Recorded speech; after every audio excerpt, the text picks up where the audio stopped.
The superstition of divorce. Roman 1. The superstition of divorce. It is futile to talk of reform without reference to form.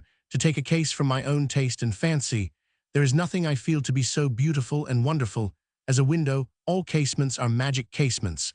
Whether they open on the foam or the front garden, they lie close to the ultimate mystery and paradox of limitation and liberty. But if I followed my instinct towards an infinite number of windows, it would end in having no walls. It would also, it may be added, incidentally end in having no windows either, for a window makes a picture by making a picture frame. But there is a simpler way of stating my more simple and fatal error. It is that I have wanted a window without considering whether I wanted a house. Now many appeals are being made to us today on behalf of that light and liberty that might well be symbolized by windows, especially as so many of them concern the enlightenment and liberation of the house. In the sense of the home, many quite disinterested people urge many quite reasonable considerations in the case of divorce as a type of domestic liberation. But in the journalistic and general discussion of the matter, there is far too much of the mind that works backwards and at random in the manner of all windows and no walls. Such people say they want divorce without asking themselves whether they want marriage even in order to be divorced.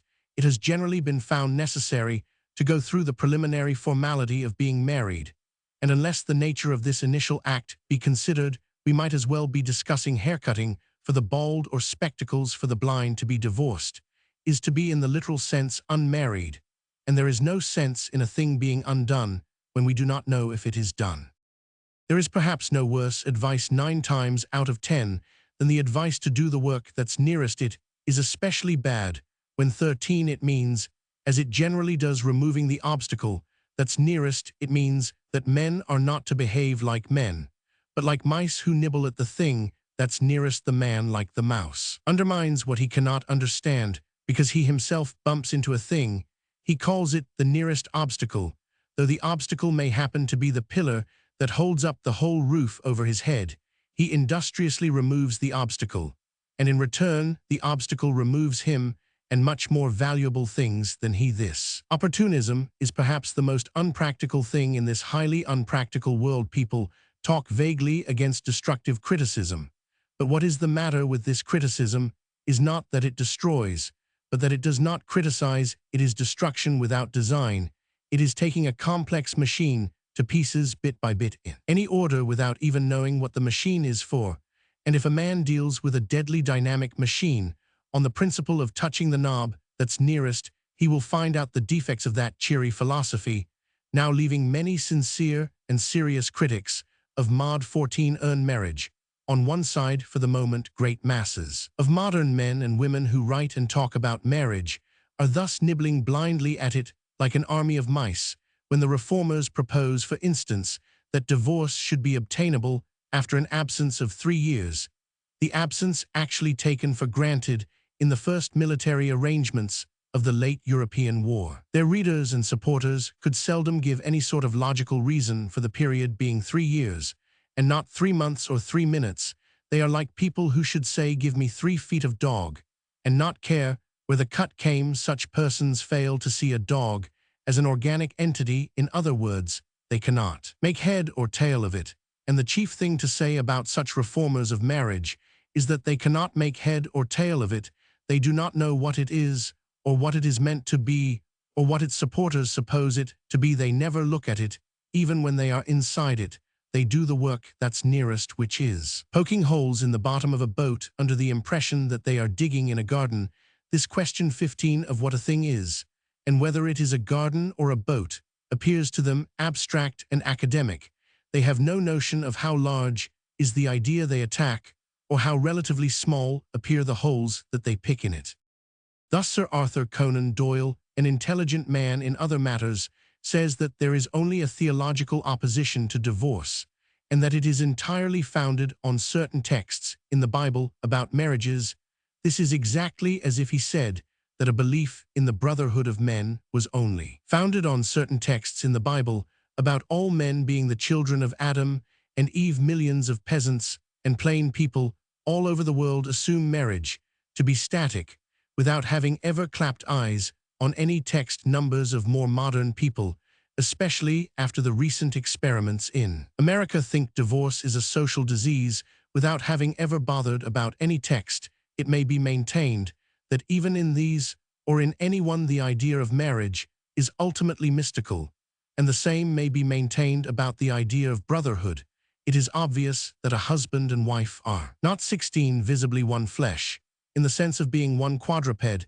It is equally obvious that Paderewski and Jack Johnson are not twins, and probably have not played together at their mother's knee.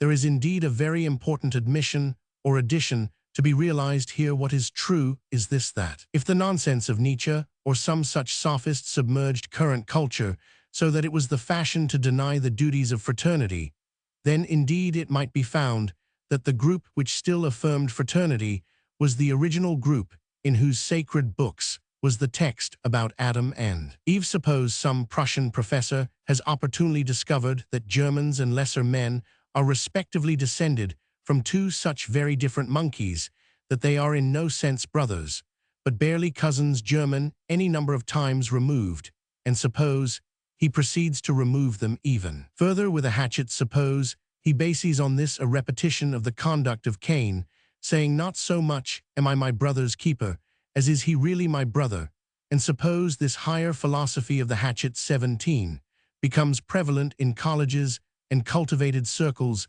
as even more foolish philosophies have done, then I agree it probably will be the Christian, the man who preserves the text about Cain, who will continue to assert that he is still the professor's brother, that he is still the professor's keeper. He may possibly add that, in his opinion, the professor seems to require a keeper. And that is doubtless the situation in the controversies about divorce and marriage today. It is the Christian Church which continues to hold strongly when the world for some reason has weakened on it what many others hold at other times, but even then it is barely picking up the shreds and scraps of the subject. To talk about a reliance on texts, the vital point in the comparison is this: that human brotherhood means a whole view of life held in the light of life, and defended rightly or wrongly by constant appeals to every aspect of life. The religion that holds it most strongly will hold it when nobody else holds it. That is quite true, and that some of us may be so perverse as to think a point in 18 favor of the religion, but anybody who holds it at all will hold it as a philosophy not hung on one text, but on 100 truths. Fraternity may be a sentimental metaphor. I may be suffering a delusion when I hail a Montenegrin peasant as my long-lost brother. As a fact, I have my own suspicions about which of us it is that has got lost, but my delusion is not a deduction from one text or from 20. It is the expression of a relation that to me at least seems a reality, and what I should say about the idea of a brother, I should say about the idea of a wife. It is supposed to be very unbusinesslike to begin at the beginning. It is called abstract and academic principles, with which we English etc. etc. It is still in some strange way considered unpractical to open up inquiries about anything by asking what it is. I happen to have, however, a fairly complete contempt for that sort of practicality, for I know that it is not even practical. My ideal businessman would not be one who planked down £50 and said, "Here is hard cash, I am a plain man. It is quite indifferent to me whether 19 I am paying a debt, or giving alms to a beggar, or buying a wild bull or a bathing machine." Despite the infectious hardiness of his tone, I should still, in considering the hard cash, say, "Cabman, what's this?" I should continue to insist priggishly that it was a highly practical point. What the money was, what it was supposed to stand for, to aim at, or to declare what was the nature of the transaction, or in short, what the devil the man supposed he was doing. I shall therefore begin by asking in an equally mystical manner, what in the name of God and the angels a man getting married supposes he is doing. I shall begin by asking what marriage is, and the mere question will probably reveal that the act itself, good or bad, wise or foolish, is of a certain kind, that it is not an inquiry or an experiment or an accident. It may probably dawn on us that it is a promise. It can be more fully defined by saying it is a vow. Many will immediately answer that it is a rash vow. I am content for the moment to reply that all vows are rash vows. I am not now defending, but defining vows. I am point 20ing out that this is a discussion about vows, first of whether there ought to be vows, and second of what Vows ought to be ought a man to break a promise, ought a man to make a promise. These are philosophically questions. But the philosophically peculiarity of divorce and remarriage, as compared with free love and no marriage, is that a man breaks and makes a promise at the same moment. It is a highly German philosophy, and recalls the way in which the enemy wishes to celebrate his successful destruction of all treaties by signing some more. If I were breaking a promise, I would do it without promises, but I am very far from minimizing the momentous and disputable nature of the vow itself.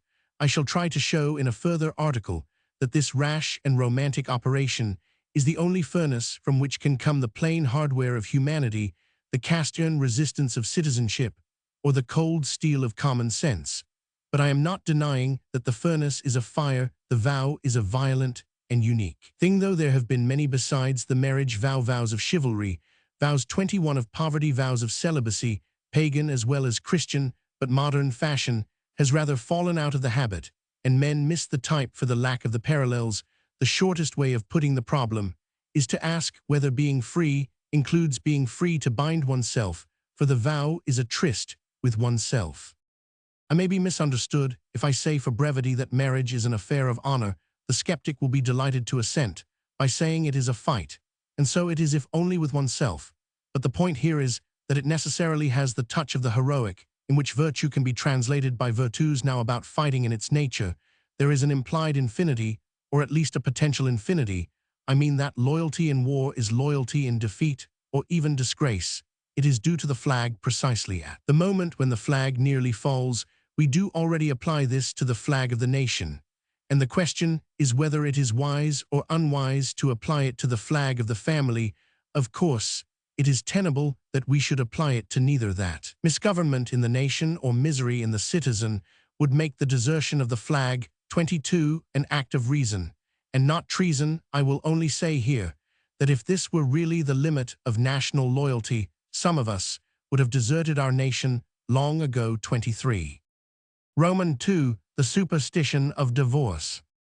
To the 2 or 3 articles appearing here on this subject, I have given the title of The Superstition of Divorce, and the title is not taken at random. While free love seems to me a heresy, divorce does really seem to me a superstition.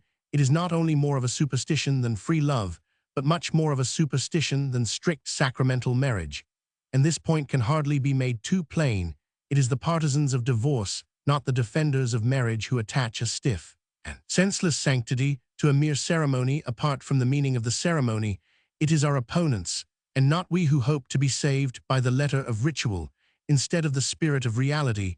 It is they who hold that vow or violation, loyalty or disloyalty, can all be disposed of by a mysterious and magic rite performed first in a law court, and 24 then in a church or a registry office. There is little difference between the two parts of the ritual, except that the law court is much more ritualistic. But the plainest parallels will show anybody that all this is sheer barbarous credulity. It may or may not be superstition for a man to believe he must kiss the Bible to show he is telling the truth. It is certainly the most groveling superstition for him to believe that if he kisses the Bible, anything he says will come true. It would surely be the blackest and most benighted Bible worship to suggest that the mere kiss on the mere book alters the moral quality of perjury. Yet this is precisely what is implied in saying that formal remarriage alters the moral quality of conjugal infidelity. It may have been a mark of the Dark Ages that Harold should swear on a relic, though he were afterwards forsworn. But surely those ages would have been at their darkest if he had been content to be sworn on a relic, and forsworn on another relic.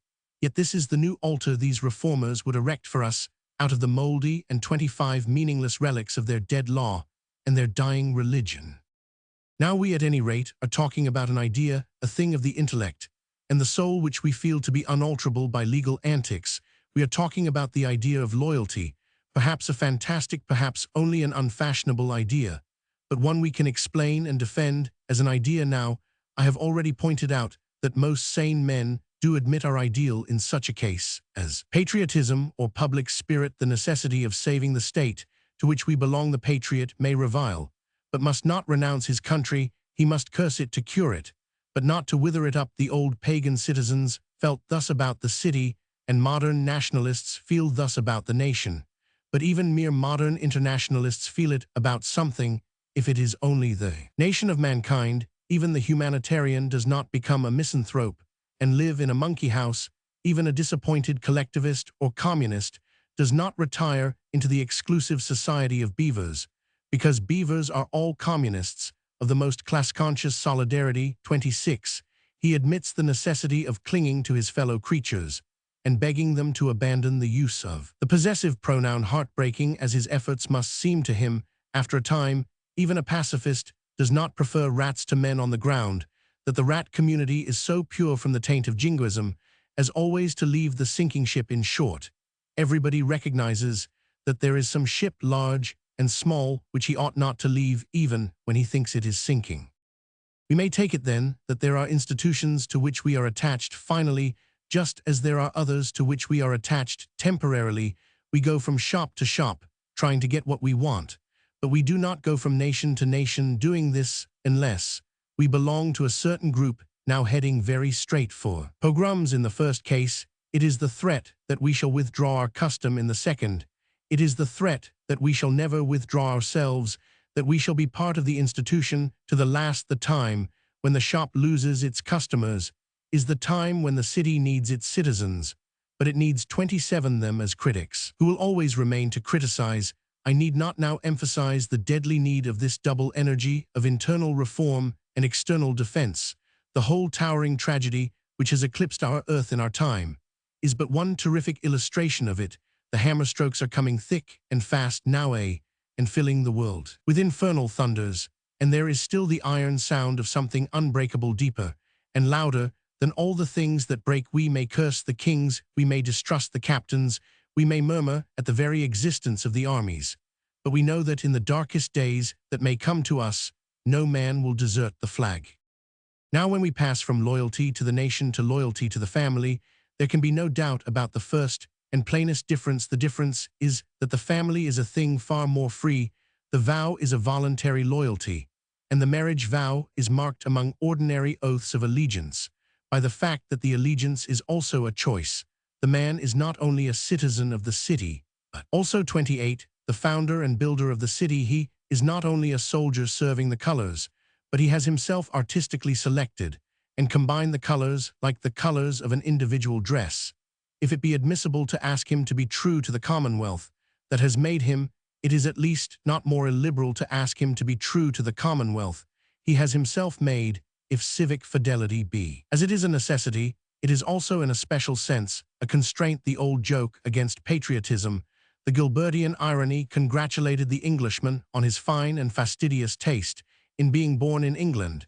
It made a plausible point in saying, for he might have been a Russian, though indeed we have lived to see some persons who seem to think they could be Russians when the fancy took them. If common sense considers even such involuntary loyalty natural, we can hardly wonder if it thinks voluntary loyalty still more natural. And the small state founded on the sexes is at once the most voluntary and the most natural of all self-governing states. It is not true of Mr. Brown that he might have been a Russian 29, but it may be true of Mrs. Brown that she might have been a Robinson. Now it is not at all hard to see why this small community, so specially free touching its cause, should yet be specially bound touching its effects. It is not hard to see why the vow made most freely is the vow kept most firmly. There are attached to it, by the nature of things, consequences so tremendous that no contract can offer any comparison. There is no contract, unless it be that said to be signed in blood, that can call spirits from the vasty deep or bring cherubs or goblins to inhabit small modern villa. There is no stroke of the pen which creates real bodies and souls, or makes the characters in a novel come to life. The institution that puzzles intellectuals so much can be explained by the mere material fact, perceptible even to intellectuals, that children are generally speaking younger than their parents. Till death do us part is not an irrational formula, for those will almost certainly die before they see more than half of the amazing or alarming thing they have done. 30. Such is in a curt and crude outline this obvious thing for those to whom it is not obvious. Now I know there are thinking men among those who would tamper with it, and I shall expect some of these to reply to my questions. But for the moment I only ask this question, whether the parliamentary and journalistic divorce movement shows even a shadowy trace of these fundamental truths regarded as tests. Does it even discuss the nature of a vow, the limits and objects of loyalty, the survival of the family as a small and free state. The writers are content to say that Mr. Brown is uncomfortable with Mrs. Brown, and the last emancipation for separated couples seems only to mean that he is still uncomfortable without Mrs. Brown. These are not days in which being uncomfortable is felt as the final test of public action for the rest. The reformers show statistically that families are in fact so scattered in our industrial anarchy that they may as well abandon hope of finding their way home again.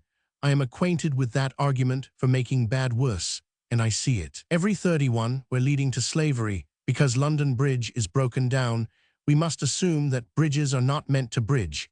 Because London commercialism and capitalism have copied hell, we are to continue to copy them anyhow. Some will retain the conviction that the ancient bridge built between the two towers of sex is the worthiest of the great works of the earth. It is exceedingly characteristic of the dreary decades before the war that the forms of freedom in which they seemed to specialize were suicide and divorce. I am not at the moment pronouncing on the moral problem of either. I am merely noting as signs of those times, those two true or false counsels of despair, the end of life and the end of love, other forms of freedom. For being increasingly curtailed, freedom, indeed, was the one thing that progressives and conservatives alike contemned. Socialists were largely concerned to prevent strikes by state arbitration, that is, by adding another rich man to give the casting vote between rich and poor. Even in claiming what they called the right to work 32, they tacitly surrendered the right to leave off working. Tories were preaching conscription not so much to defend the independence of England as to destroy the independence of Englishmen. Liberals, of course, were chiefly interested in eliminating liberty, especially touching beer and betting. It was wicked to fight, and unsafe even to argue for citing any certain and contemporary fact might land one in a libel action. As all these doors were successfully shut in our faces along the chilly and cheerless corridor of progress, with its glazed tiles, the doors of death and divorce alone stood open, or rather opened wider and wider. I do not expect the exponents of divorce to admit any similarity in the two things, yet the passing parallel is not irrelevant. It may enable them to realize the limits within which our moral instincts can, even for the sake of argument, treat this desperate remedy as a normal object of desire. Divorce is for us at best a failure of which we are more concerned to find and cure the cause than to complete the effects, and we regard a system that produces many divorces as we do a cis 33 tem that drives men to drown and shoot themselves. For instance, it is perhaps the commonest complaint against the existing law that the poor cannot afford to avail themselves of it. It is an argument to which normally I should listen with special sympathy, but while I should condemn the law being a luxury, my first thought will naturally be that divorce and death are only luxuries in a rather rare sense. I should not primarily condole with the poor man on the high price of prussic acid, or on the fact that all precipices of suitable suicidal height were the private property of the landlords.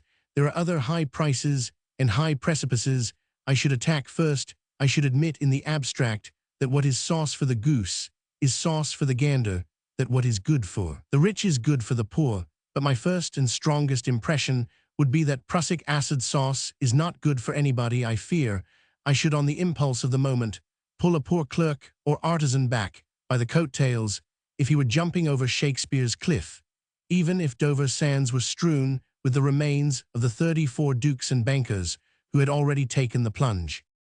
But in one respect, I will heartily concede the cult of divorce has differed from the mere cult of death. The cult of death is dead. Those I knew in my youth as young pessimists are now aged optimists. And what is more to the point, at present, even when it was living, it was limited. It was a thing of one clique in one class. We know the rule in the old comedy that when the heroine went mad in white satin, the confidant went mad in white muslin. But when in some tragedy of the artistic temperament, the painter committed suicide in velvet, it was never implied that the plumber must commit suicide in corduroy. It was never held that Hedda Gabler's housemaid must die in torments on the carpet, trying as her term of service may have been, or that Mrs. Tanqueray's butler must play the Roman fool and die on his own carving knife. That particular form of playing the fool, Roman or otherwise, was an oligarchic privilege in the decadent epoch. and even as such has largely passed with that 35 epic pessimism, which was never popular, is no longer even fashionable. A far different fate has awaited the other fashion, the other somewhat dismal form of freedom. If divorce is a disease, it is no longer to be a fashionable disease like appendicitis. It is to be made an epidemic. Like smallpox, as we have already seen, papers and public men today make a vast parade of the necessity of setting the poor man free. To get a divorce now, why are they so mortally anxious that he should be free to get a divorce, and not in the least anxious that he should be free to get anything else? Why are the same people happy, nay, almost hilarious, when he gets a divorce, who are horrified when he gets a drink? What becomes of his money, what becomes of his children, where he works, when he ceases to work, are less and less under his personal control. Labor, exchanges, insurance cards, welfare work, and 100 forms of police inspection and supervision have combined for good or evil to fix him more and more strictly to a certain place in society. He is less and less allowed to go to look for a new 36 job. Why is he allowed to go to look for a new wife? He is more and more compelled to recognize a Moslem code about liquor. Why is it made so easy for him to escape from his old Christian code about sex? What is the meaning of this mysterious immunity, this special permit for adultery? And why is running away with his neighbor's wife to be the only exhilaration still left open to him? Why must he love as he pleases when he may not even live as he pleases? The answer is, I regret to say, that this social campaign, in most, though by no means all of its most prominent campaigners, relies in this matter on a very smug and pestilent piece of cant. There are some advocates of democratic divorce who are really advocates of general democratic freedom, but they are the exceptions. I might say, with all respect, that they are the dupes. The omnipresence of the thing in the press and in political society is due to a motive precisely opposite to the motive professed. The modern rulers, who are simply the rich men, are really quite consistent in their attitude to the poor man. 37. It is the same spirit which takes away his children under the pretense of order, which takes away his wife under the pretense of liberty, that which wishes, in the words of the comic song, to break up the happy home, is primarily anxious not to break up the much more unhappy factory. Capitalism, of course, is at war with the family for the same reason which has led to its being at war with the trade union. This, indeed, is the only sense in which it is true that capitalism is connected with individualism. Capitalism believes in collectivism for itself and individualism for its enemies. It desires its victims to be individuals, or in other words, to be atoms, for the word atom, in its clearest meaning, which is none too clear, might be translated as individual. If there be any bond, if there be any brotherhood, if there be any class loyalty or domestic discipline by which the poor can help the poor, these emancipators will certainly strive to loosen that bond or lift that discipline in the most liberal fashion. If there be such a brotherhood, these individualists 38 will redistribute it in the form of individuals, or in other words, smash it to atoms. The masters of modern plutocracy know what they are about. They are making no mistake. They can be cleared of the slander of inconsistency. A very profound and precise instinct has led them to single out the human household as the chief obstacle to their inhuman progress. Without the family, we are helpless before the state, which in our modern case is the servile state. To use a military metaphor, the family is the only formation in which the charge of the rich can be repulsed.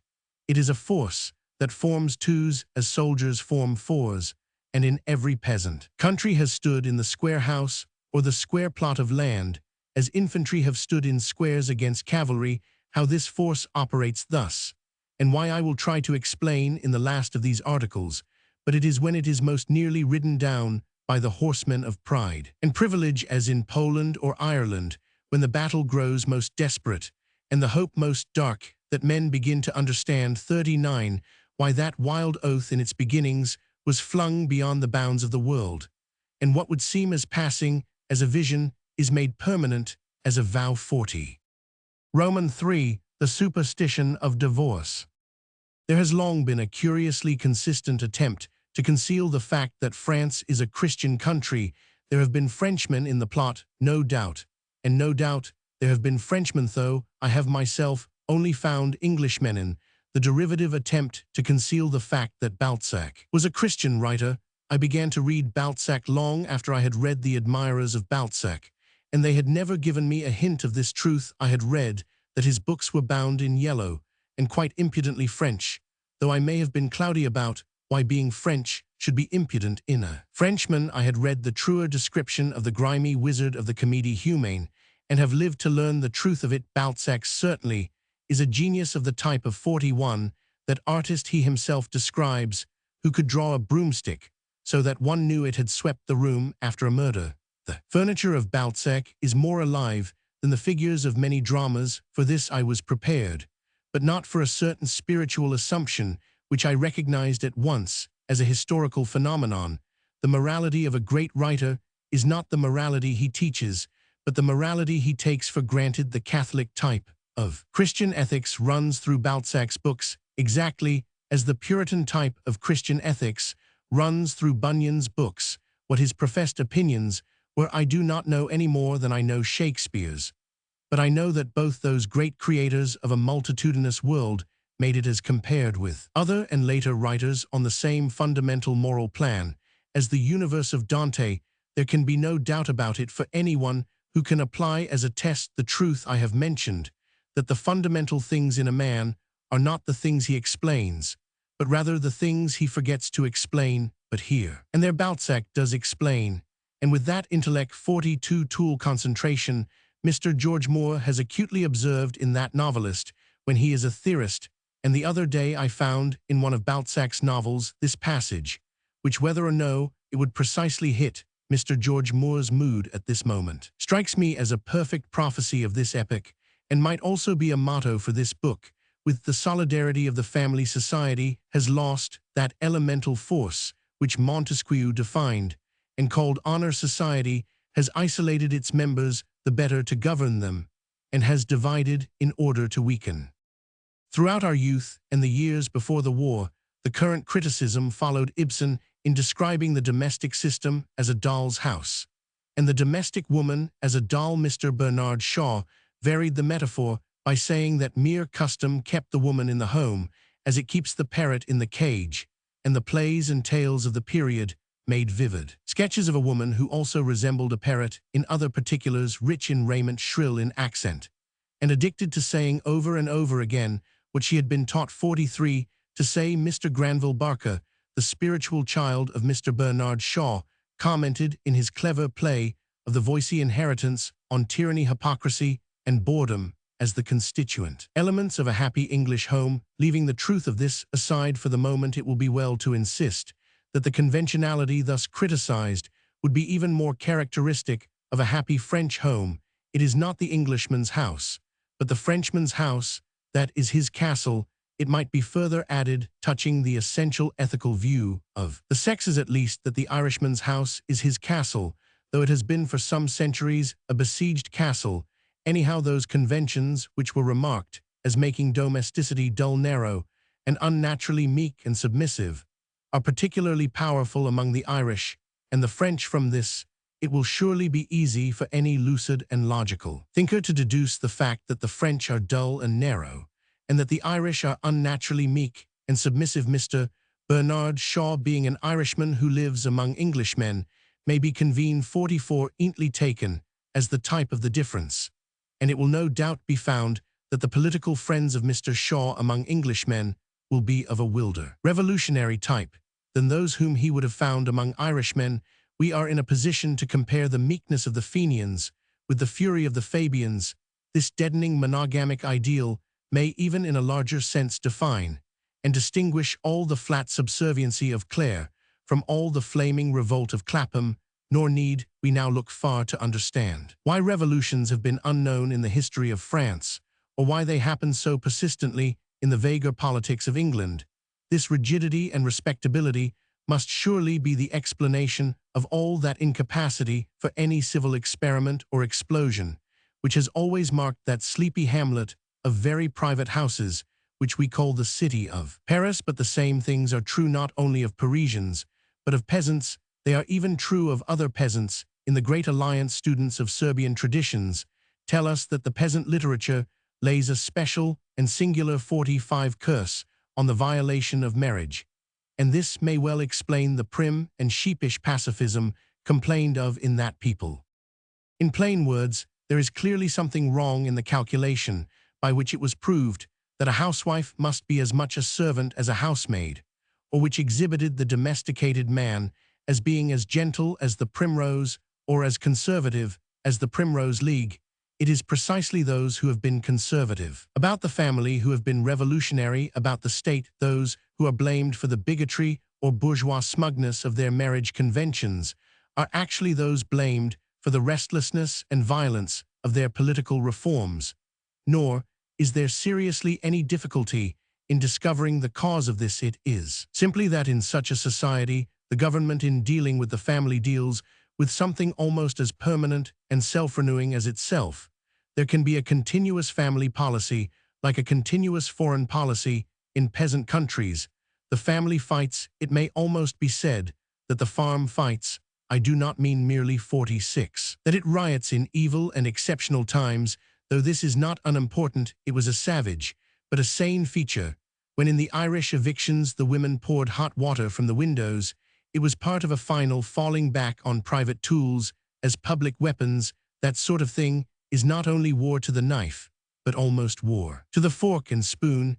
It was in this grim sense, perhaps, that Parnell, in that mysterious pun, said that kettle was a household word in Ireland. It certainly ought to be after its subsequent glories.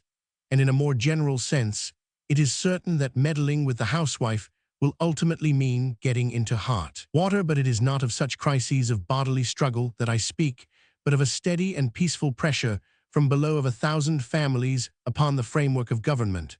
For this, a certain spirit of defense and enclosure is essential, and even feudalism was right in feeling that any such affair of honor must be family affair. It was a true artistic instinct that pictured the pedigree on a coat that protects the body. The free peasant has arms. If he has not armorial bearings, he 47 has not an escutcheon. But he has a shield, nor do I see why in a freer and happier society than the present, or even the past, it should not be. Blazoned shield, for that is true of pedigree, which is true of property. The wrong is not in its being imposed on men, but rather in its being denied to them. Too much capitalism does not mean too many capitalists, but too few capitalists, and so aristocracy sins, not in planting a family tree, but in not planting a family forest. Anyhow, it is found in practice that the domestic citizen can stand a siege even by the state, because he has those who will stand by him through thick and thin, specially thin. Now those who hold that the state can be made fit to own all and administer all can consistently disregard this argument, but it may be said with all respect that the world is more and more disregarding them. If we could find a perfect machine and a perfect man to work it, it might be a good argument for state socialism, though an equally good argument for personal despotism. But most of us, I fancy, are now agreed that something of 48, that social pressure from below which we call freedom, is vital to the health of the state. And this it is which cannot be fully exercised by individuals, but only by groups and traditions. Such groups have been many. There have been monasteries, there may be guilds, but there is only one type among them which all human beings have a spontaneous and omnipresent inspiration to build for themselves, and this type is the family.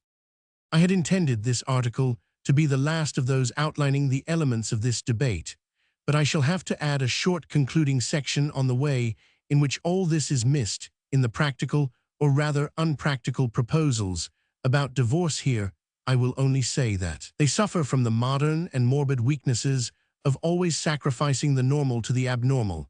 As a fact, the tyranny, hypocrisy, and boredom complained of are not domesticity, but the decay of domesticity. The case of that particular complaint in Mr. Granville Barker's play is itself a proof. The whole point of the Voysey inheritance was that there was no Voysey inheritance. 49. The only heritage of that family was a highly dishonorable debt. Naturally, their family affections had decayed when their whole ideal of property and probity had decayed, and there was little love as well as little honor among thieves. It has yet to be proved that they would have been as much bored if they had had a positive and not a negative heritage, and had worked a farm instead of a fraud, and the experience of mankind points the other way. 50. Roman 4. The superstition of divorce. I have touched before now on a famous or infamous royalist who suggested that the people should eat grass, an unfortunate remark, perhaps for a royalist to make, since the regimen is only recorded of a royal personage. But there was certainly a simplicity in the solution worthy of a sultan or even a savage chief. And it is this touch of autocratic innocence on which I have mainly insisted. Touching the social reforms of our day, and especially the social reform known as divorce, I am primarily more concerned with the arbitrary method than with the anarchic result, very much as the old tyrant would turn any number of men out to grass. So the new tyrant would turn any number of women into grass widows anyhow, to vary the legendary symbolism. It never seems to occur to the king. This very 51 tale that the gold crown on his head is a less and not a more sacred and settled ornament than the gold ring on the woman's finger. This change is being achieved by the summary and even secret government which we now suffer, and this would be the first point against it, even if it were really an emancipation. And it is only in form an emancipation. I will not anticipate the details of its defense, which can be offered by others, but I will here conclude for the present by roughly suggesting the practical defenses of divorce, as generally given just at present under 4 heads. And I will only ask the reader to note that they all have one thing in common, the fact that each argument is also used for all that social reform, which plain men are already calling slavery. First, it is very typical of the latest practical proposals that they are concerned with the case of those who are already separated, and the steps they must take to be divorced.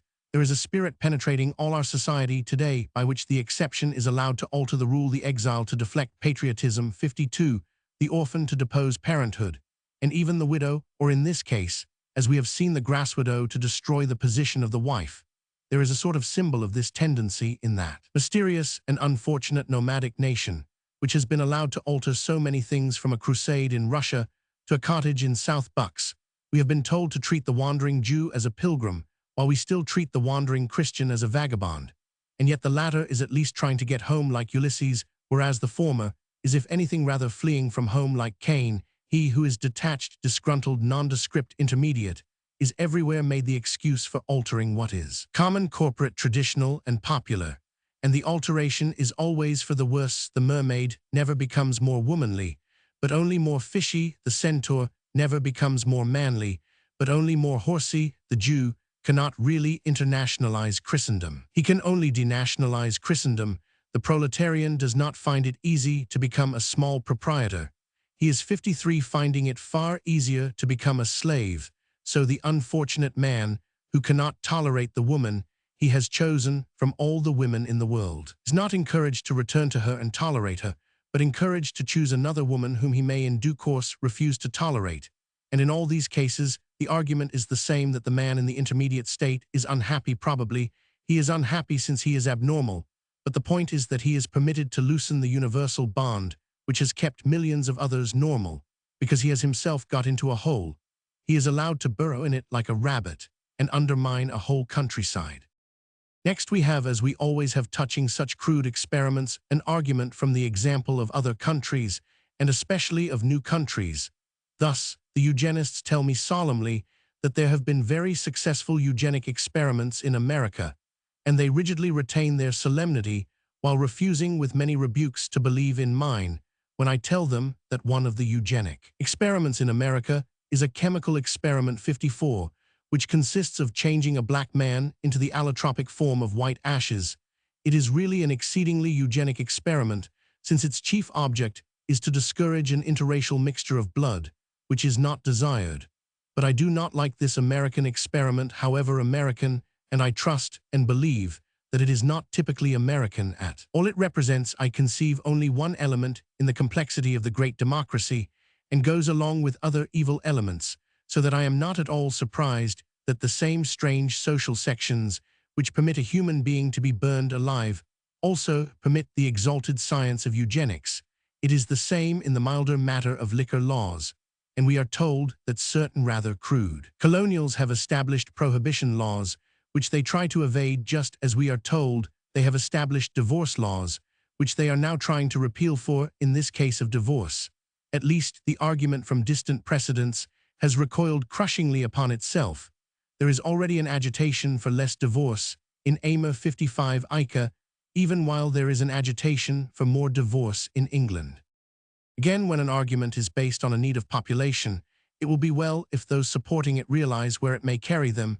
It is exceedingly doubtful whether population is one of the advantages of divorce. But there is no doubt that it is one of the advantages of polygamy. It is already used in Germany as an argument for polygamy, but the very word will teach us to look even beyond Germany for something yet more remote and repulsive. Mere population, along with a sort of polygamous anarchy, will not appear even as a practical ideal to anyone who considers, for instance, how consistently Europe has held the headship of the human race in face of the chaotic myriads of Asia. If population were the chief test of progress and efficiency, China would long ago have proved itself the most progressive and efficient state. De Quincey summed up the whole of that enormous situation in a sentence which is perhaps more impressive and even appalling than all the perspectives of Orient architecture and vistas 56 of opium vision, in the midst of which it comes. Man is a weed in those regions. Many Europeans, fearing for the garden of the world, have fancied that in some future fatality those weeds may spring up and choke it, but no Europeans have really wished that the flowers should become like the weeds, even if it were true, therefore, that the loosening of the tie necessarily increased the population, even if this were not contradicted, as it is, by the facts of many countries. We should have strong historical grounds for not accepting the deduction. We should still be suspicious of the paradox that we may encourage large families by abolishing the family. Lastly, I believe it is part of the defense of the new proposal that even its defenders have found its principle a little too crude. I hear they have added provisions which modify the principle, and which seem to be in substance: first, that a man shall be made responsible for a money payment to the wife he deserts, and second, that the matter shall once again be submitted in some fashion to some magistrate. For my purpose here, it is enough to note 57, that there is something of the unmistakable savor of the sociology we resist in these two touching acts of faith in a checkbook and in a lawyer. Most of the fashionable reformers of marriage would be faintly shocked at any suggestion that a poor old charwoman might possibly refuse such money, or that a good kind magistrate might not have the right to give such advice, for the reformers of marriage are very respectable people with some honorable exceptions, and nothing could fit more smoothly into the rather greasy groove of their respectability than the suggestion that treason is best treated with the damages, gentlemen, heavy damages of Mr. Sergeant Buzzfuzz, or that tragedy is best treated by the spiritual arbitrament of Mr. Nupkins. One word should be added to this hasty sketch of the elements of the case. I have deliberately left out the loftiest aspect and argument, that which sees marriage as a divine institution, and that for the logical reason that those who believe in this would not believe in divorce, and I am arguing with those 58 who do believe in divorce.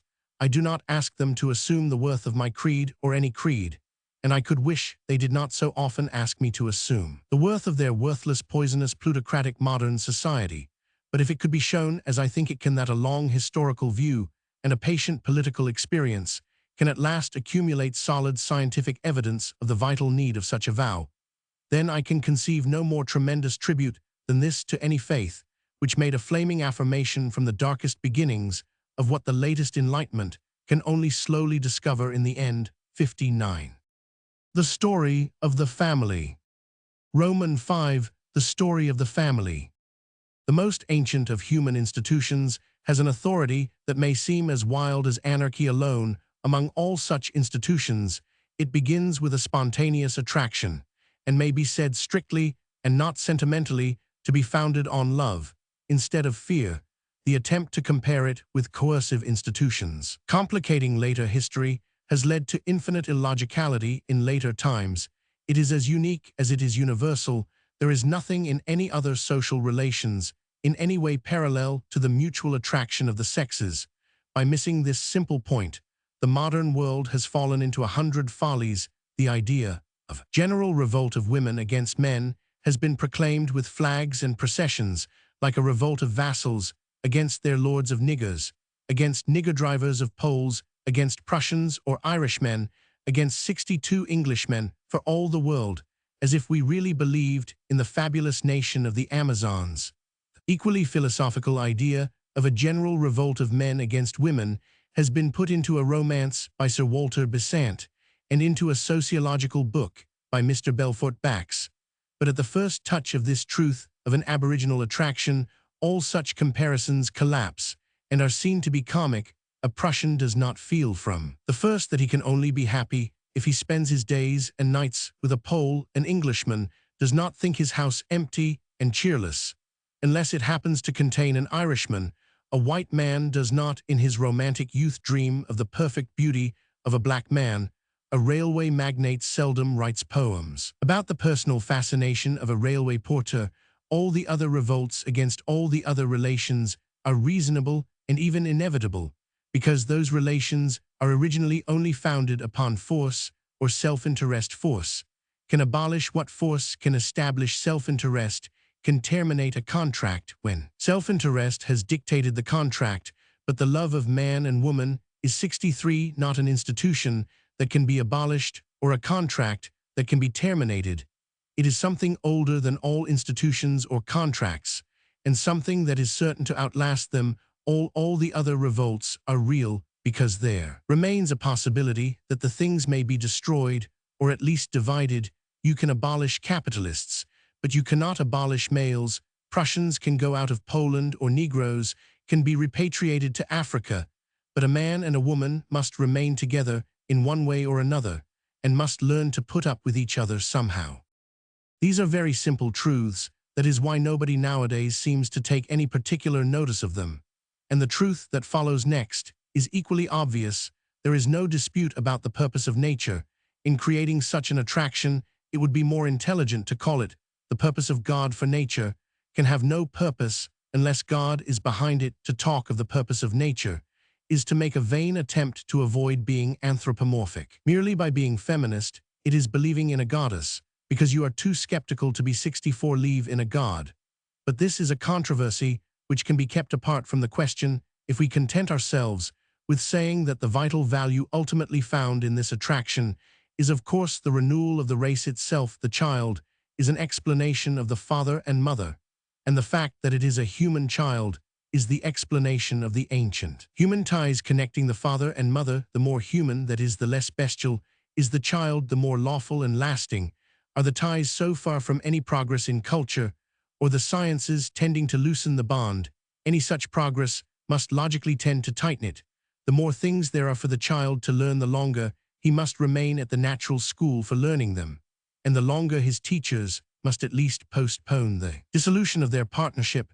This elementary truth is hidden today in vast masses of vicarious, indirect, and artificial work, with the fundamental fallacy of which I shall deal in a moment. Here I speak of the primary position of the human group, as it has stood through unthinkable ages of waxing and waning civilizations. 65, often unable to delegate any of its work, always unable to delegate all of it. In this, I repeat, it will always be necessary for the two teachers to remain together in proportion as they have anything to teach. One of the shapeless sea beasts that merely detaches itself from its offspring and floats away could float away to a submarine divorce court or an advanced club founded on free love for fishes.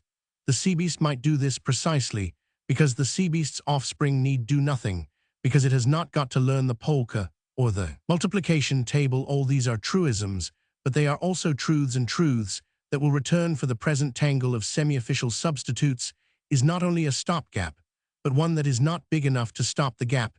If people cannot mind their own business, it cannot possibly be more economical to pay them to mind each other's business, and still less to mind each other's babies.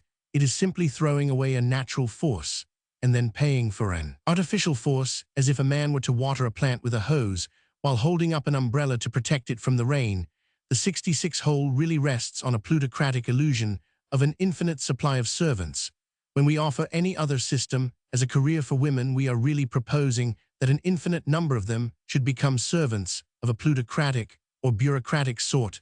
Ultimately, we are arguing that a woman should not be a mother to her own baby, but a nursemaid to somebody else's baby. But it will not work even on paper. We cannot all live by taking in each other's washing, especially in the form of pinafores. In the last resort, the only people who either can or will give individual care to each of the individual children are their individual parents.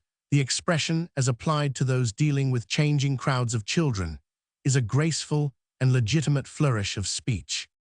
This triangle of truisms of father, mother, and child cannot be destroyed. It can only destroy those civilizations which disregard it. Most modern reformers are merely bottomless skeptics and have no basis on which to rebuild. And it is well that such reformers should realize that there is something they 67 cannot reform. You can put down the mighty from their seat. You can turn the world upside down, and there is much to be said for the view that it may then be the right way up. But you cannot create a world in which the baby carries the mother. You cannot create a world in which the mother has not authority over the baby. You can waste your time in trying by giving votes to babies or proclaiming a republic of infants in arms.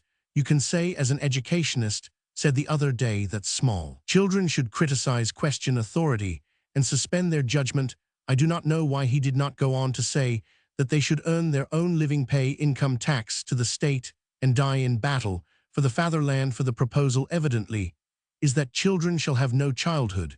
But you can, if you find entertainment in such games, organize representative government among little boys and girls and tell them to take their legal and constitutional responsibilities as seriously as possible. In short, you can be crazy, but you cannot be consistent. You cannot really carry your own principle 68 back to the Aboriginal group and really apply it to the mother and the baby. You will not act on your own theory in the simplest and most practical of all possible cases. You are not quite so mad as that. This nucleus of natural authority has always existed in the midst of more artificial authorities. It has always been regarded as something in the literal sense, individual, that is, as an absolute that could not really be divided. A baby was not even a baby apart from its mother. It was something else, most probably a corpse. It was always recognized as standing in a peculiar relation to government, simply because it was one of the few things that had not been made by government and could to some extent come into existence without the support of government. Indeed, the case for it is too strong to be stated, for the case for it is that there is nothing like it, and we can only find faint parallels to it in those more elaborate and painful powers and institutions that are its inferiors. Thus, the only way of conveying it is to compare it to a nation. Although compared to it, 69 national divisions are as modern and formal as national anthems. Thus, I may often use the metaphor of a city, though in its presence a citizen is as recent as a city clerk. It is enough to note here that everybody does know by intuition and admit by implication that a family is a solid fact, having a character and color like a nation. The truth can be tested by the most modern and most daily experiences. A man does say, that is the sort of thing the Browns will like, however tangled and interminable a psychological novel. He might compose on the shades of difference between Mr. and Mrs. Brown. A woman does say, I don't like Jemima, seeing so much of the Robinsons, and she does not always, in the scurry of her social or domestic duties, pause to distinguish the optimistic materialism of Mrs. Robinson from the more acid cynicism which tinges the hedonism of Mr. Robinson.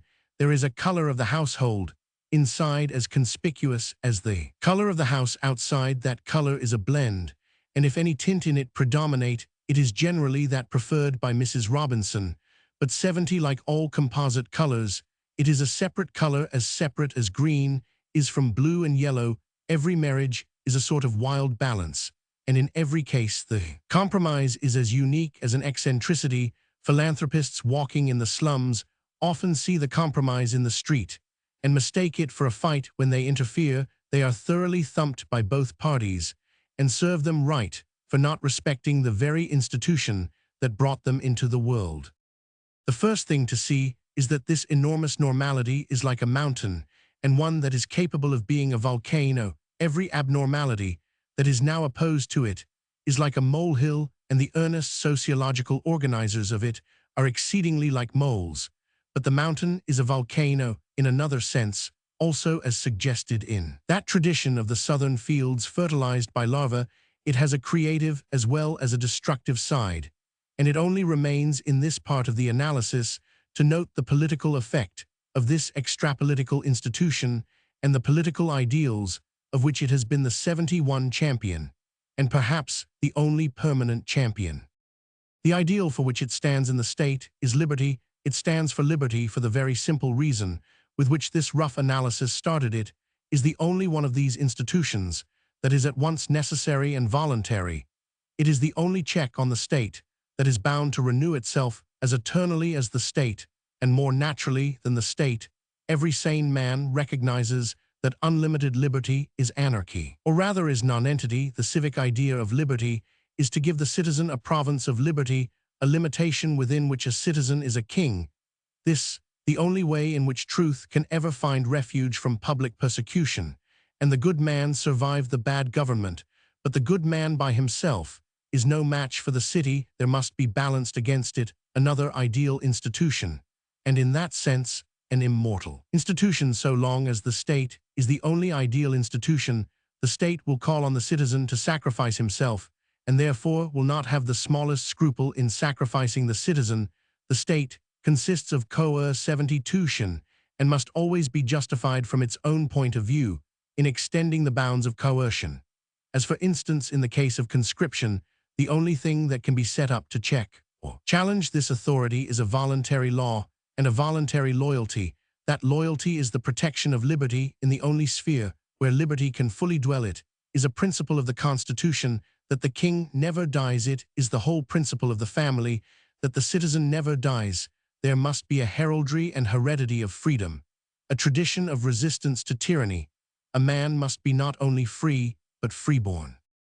Indeed, there is something in the family that might loosely be called anarchist, and more correctly called amateur, as there seems something almost vague about its voluntary origin. So there seems something vague about its voluntary organization. The most vital function it performs, perhaps the most vital function that anything can perform, is that of education. But its type of early education is far too essential to be mistaken for instruction in 1,000 things. It works 73 rather by rule of thumb than rule of theory. To take a commonplace and even comic example, I doubt if any textbook or code of rules has ever contained any directions about standing a child in a corner. Doubtless, when the modern process is complete and the coercive principle of the state has entirely extinguished the voluntary element of the family, there will be some exact regulation or restriction about the matter. Possibly, it will say that the corner must be an angle of at least 95 degrees. Possibly, it will say that the converging line of any ordinary corner tends to make a child squint. In fact, I am certain that if I said casually at a sufficient number of teetables that corners made children squint, it would rapidly become a universally received dogma of popular science, for the modern world will accept no dogmas upon any authority, but it will accept any dogmas upon no authority. Say that a thing is so according to the Pope or the Bible, and it will be dismissed as a superstition without examination, but preface your remark merely with "they say," or "don't you know that 74," or try and fail to remember the name of some professor mentioned in some newspaper, and the keen rationalism of the modern mind will accept every word you say. This parenthesis is not so irrelevant as it may appear, for it will be well to remember that when a rigid officialism breaks in upon the voluntary compromises of the home, that officialism itself will be only rigid in its action and will be exceedingly limp in its thought. Intellectually, it will be at least as vague as the amateur arrangements of the home, and the only difference is that the domestic arrangements are in the only real sense practical, that is, they are founded on experiences that have been suffered. The others are what is now generally called scientific, that is, they are founded on experiments that have not yet been made as a matter of fact. Instead of invading the family with the blundering bureaucracy that mismanages the public services, it would be far more philosophical to work the reform the other way round. It would be really quite as reasonable to alter the laws of the nation so as to resemble the 75 laws of the nursery. The punishments would be far less horrible, far more humorous, and far more really calculated to make men feel they had made fools of themselves. It would be a pleasant change if a judge, instead of putting on the black cap, had to put on the dunce's cap, or if we could stand a financier in his own corner. Of course, this opinion is rare and reactionary. Whatever that may mean, modern education is founded on the principle that a parent is more likely to be cruel than anybody else. It passes over the obvious fact that he is less likely to be cruel than anybody else. Anybody may happen to be cruel, but the first chances of cruelty come with the whole colorless and indifferent crowd of total strangers and mechanical mercenaries, whom it is now the custom to call in as infallible agents of improvement: policemen, doctors, detectives, inspectors, instructors, and so on. They are automatically given arbitrary power because there are here and there such things as criminal parents, as if there were no such things as criminal doctors or criminal school. 76 Masters.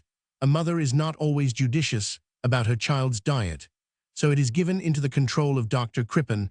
A father is thought not to teach his sons the purest morality, so they are put under the tutorship of Eugene Aram. These celebrated criminals are no more rare in their respective professions than the cruel parents are in the profession of parenthood. But indeed the case is far stronger than this, and there is no need to rely on the case of such criminals at all. The ordinary weaknesses of human nature will explain all the weaknesses of bureaucracy and business government all over the world. The official need only be an ordinary man to be more indifferent to other people's children than to his own, and even to sacrifice other people's family prosperity to his own. He may be bored, he may be bribed, he may be brutal for any one of the 1,000 reasons that ever made a man a brute. All this elementary common sense is entirely left out of account in our educational and social systems of today. It is assumed that the hireling will not flee, and that solely because he is a hireling. 77. It is denied that the shepherd will lay down his life for the sheep, or for that matter even that the shewolf will fight for the cubs. We are to believe that mothers are inhuman, but not that officials are human. There are unnatural parents, but there are no natural passions. At least there are none where the fury of King Lear dared to find Themin the beetle. Such is the latest light on the education of the young, and the same principle that is applied to the child is applied to the husband and wife. Just as it assumes that a child will certainly be loved by anybody except his mother, so it assumes that a man can be happy with anybody except the one woman he has himself chosen for his wife. Thus the coercive spirit of the state prevails over the free promise of the family in the shape of formal officialism. But this is not the most coercive of the coercive elements in the modern commonwealth. An even more rigid and ruthless external power is that of industrial employment and unemployment. An even more ferocious enemy of the family is the factory between these modern 78 chanical things. The ancient natural institution is not being reformed or modified or even cut down. It is being torn in pieces. It is not only being torn in pieces in the sense of a true metaphor, like a living thing caught in a hideous clockwork of manufacture. It is being literally torn in pieces, in that the husband may go to one factory, the wife to another, and the child to a third. Each will become the servant of a separate financial group, which is more and more gaining the political power of a feudal group. But whereas feudalism received the loyalty of families, the lords of the new servile state will receive only the loyalty of individuals, that is, of lonely men, and even of lost children. It is sometimes said that socialism attacks the family, which is founded on little beyond the accident that some socialists believe in free love.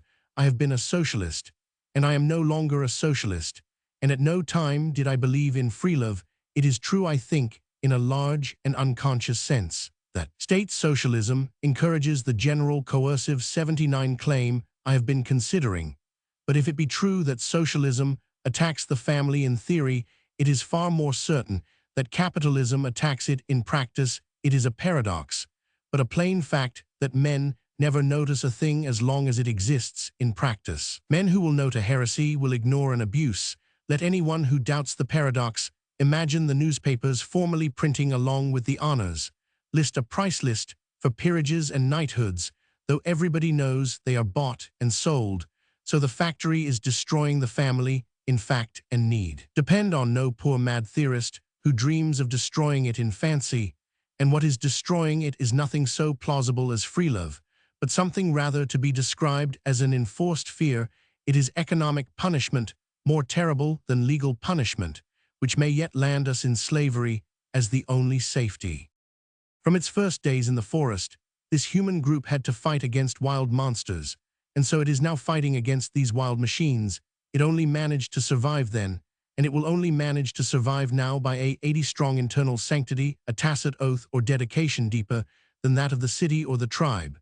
But though this silent promise was always present, it took, at a certain turning point of our history, a special form which I shall try to sketch in the next chapter. That turning point was the creation of Christendom by the religion which created it. Nothing will destroy the sacred triangle, and even the Christian faith, the most amazing revolution that ever took place in the mind, served only in a sense to turn that triangle upside down. It held up a mystical mirror in which the order of the three things was reversed, and added a holy family of child, mother, and father to the human family of father, mother, and child. 81. The story of the vow. Romans 6. The story of the vow.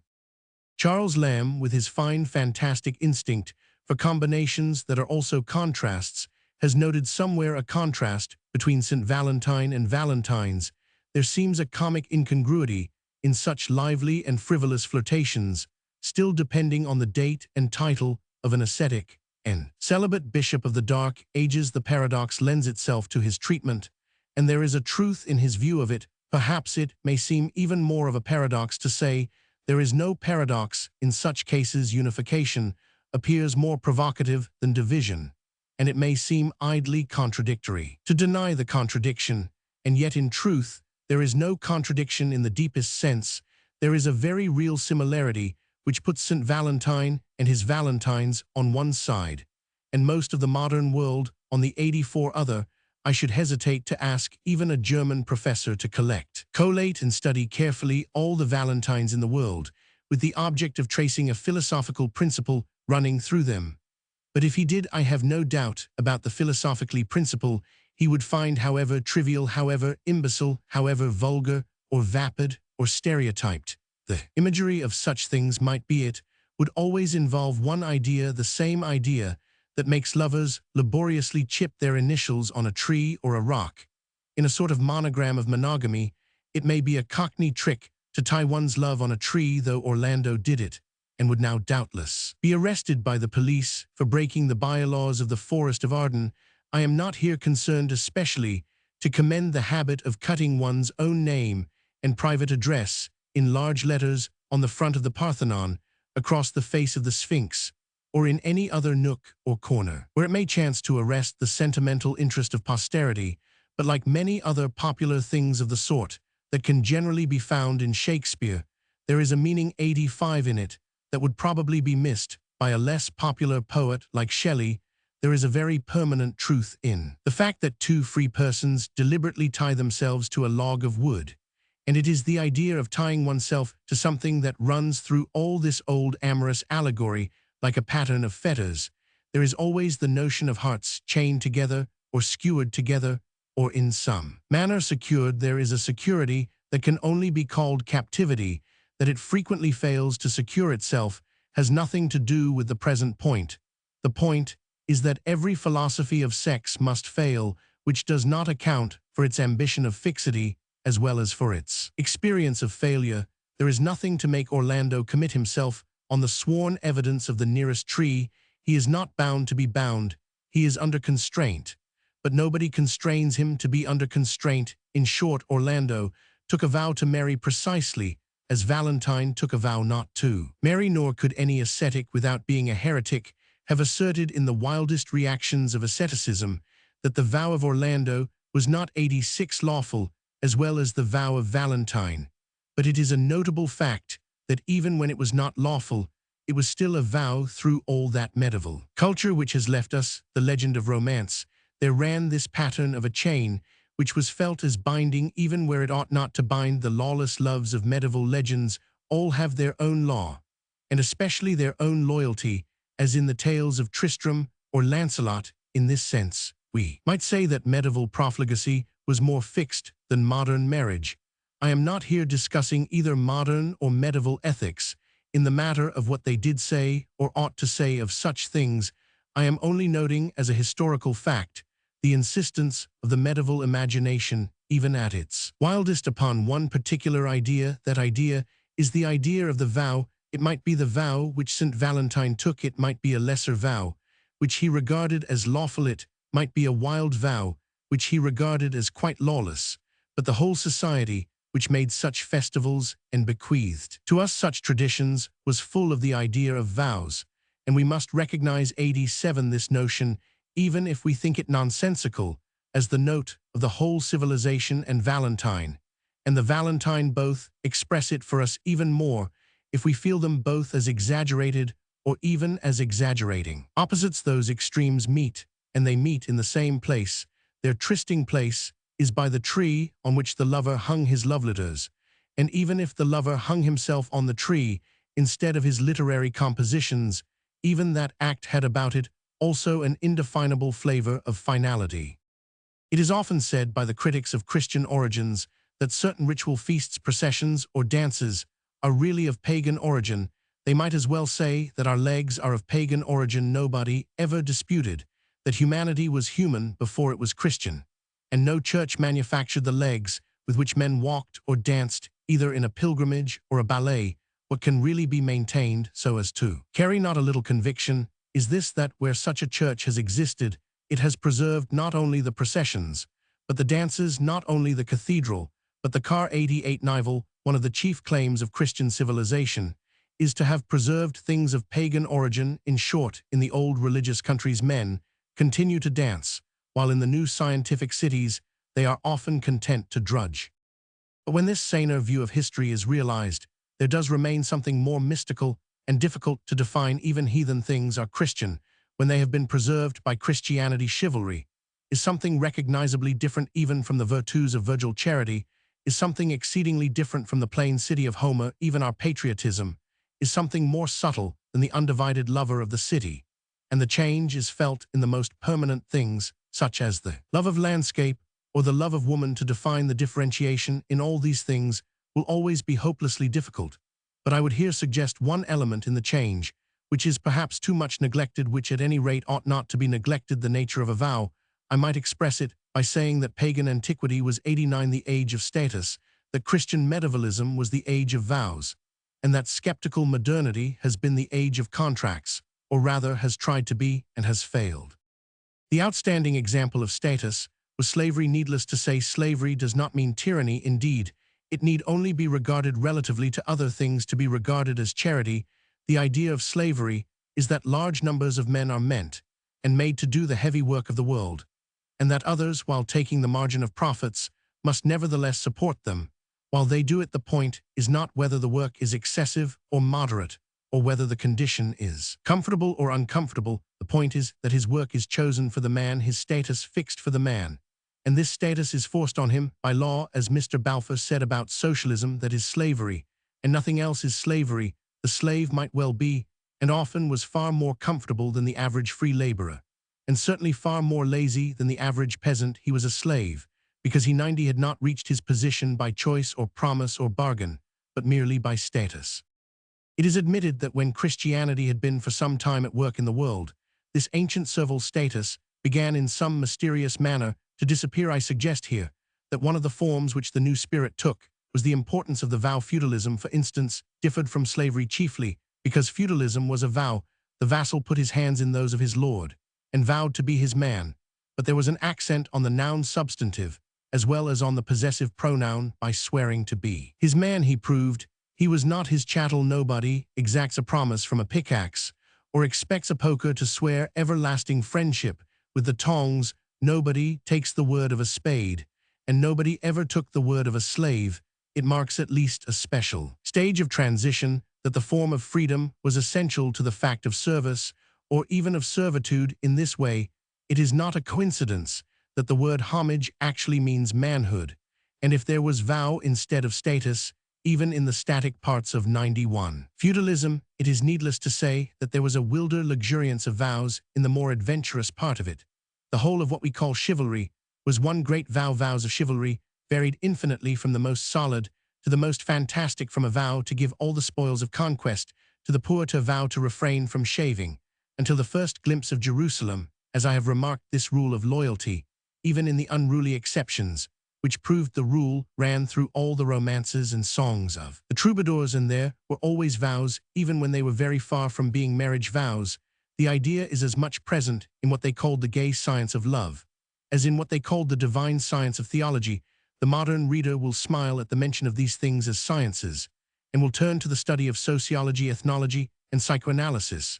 For if these are sciences about which I would not divulge a doubt, at least nobody would insult them by calling them either gay or divine.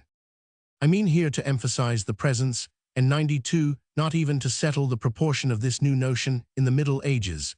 But the critic will be quite wrong if he thinks it enough to answer that all these things affected only a cultured class not corresponding to the servile class of antiquity. When we come to workmen and small tradesmen, we find the same vague, yet vivid presence of the spirit that can only be called the vow. In this sense, there was a chivalry of trades as well as a chivalry of orders of knighthood, just as there was a heraldry of shop signs as well as a heraldry of shields. Only it happens that in the Enlightenment and liberation of the 16th century, the heraldry of the rich was preserved, and the heraldry of the poor destroyed, and there is a sinister symbolism in the fact that almost the only emblem still hung above a shop is that of the 3 balls of Lombardy. Of all those democratic glories, nothing can now glitter in the sun, except the sign of the golden usury that has devoured them all. The point here, however, is that the trade or craft had not only something like the crest, but something like the vow of knighthood. Their 93 was in the position of the guildsman, the same basic notion that belonged to knights, and even to monks. It was the notion of the free choice of a fixed estate. We can realize the moral atmosphere if we compare the system of the Christian guilds, not only with the status of the Greek and Roman slaves, but with such a scheme as that of the Indian castes. The Oriental caste has some of the qualities of the Occidental guild, especially the valuable quality of tradition and the accumulation of culture. Men might be proud of their castes as they were proud of their guilds, but they had never chosen their castes as they have chosen their guilds.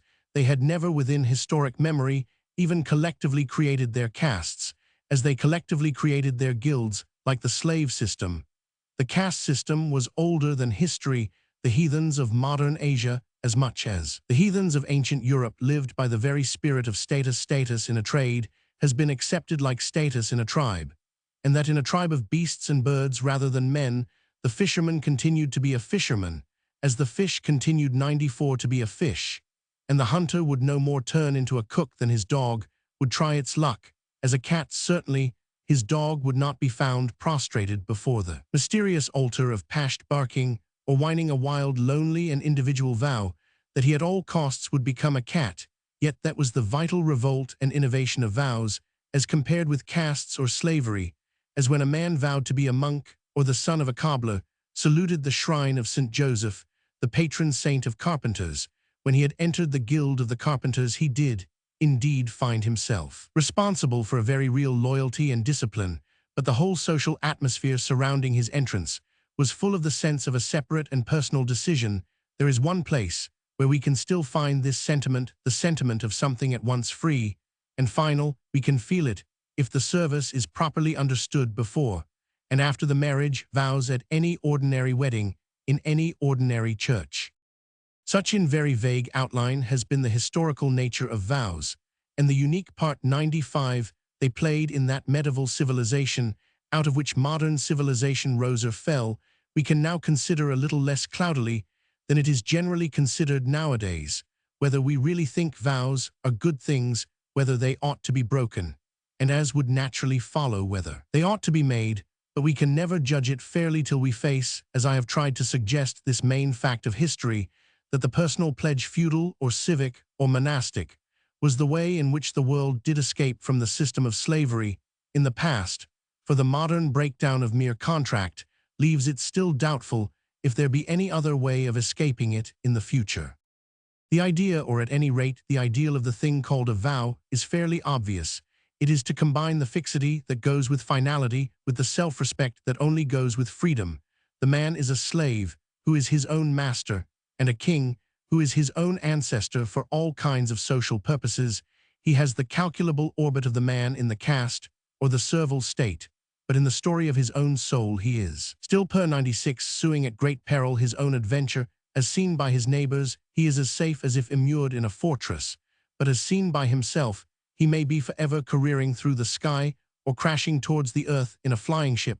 What is socially humdrum is produced by what is individually heroic, and a city is made not merely of citizens, but knight-errants. It is needless to point out the part played by the monastery in civilizing Europe in its most barbaric interregnum, and even those who still denounce the monasteries will be found denouncing them for these two extreme and apparently opposite eccentricities. They are blamed for the rigid character of their collective routine, and also for the fantastic character of their individual fanaticism.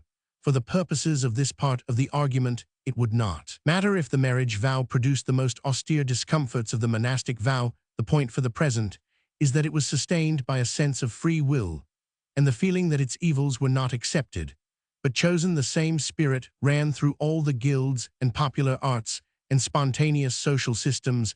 97 of the whole civilization. It had all the discipline of an army, but it was an army of volunteers. The civilization of vows was broken up when Henry VIII broke his own vow of marriage, or rather it was broken up by a new cynicism in the ruling powers of Europe, of which that was the almost accidental expression in England.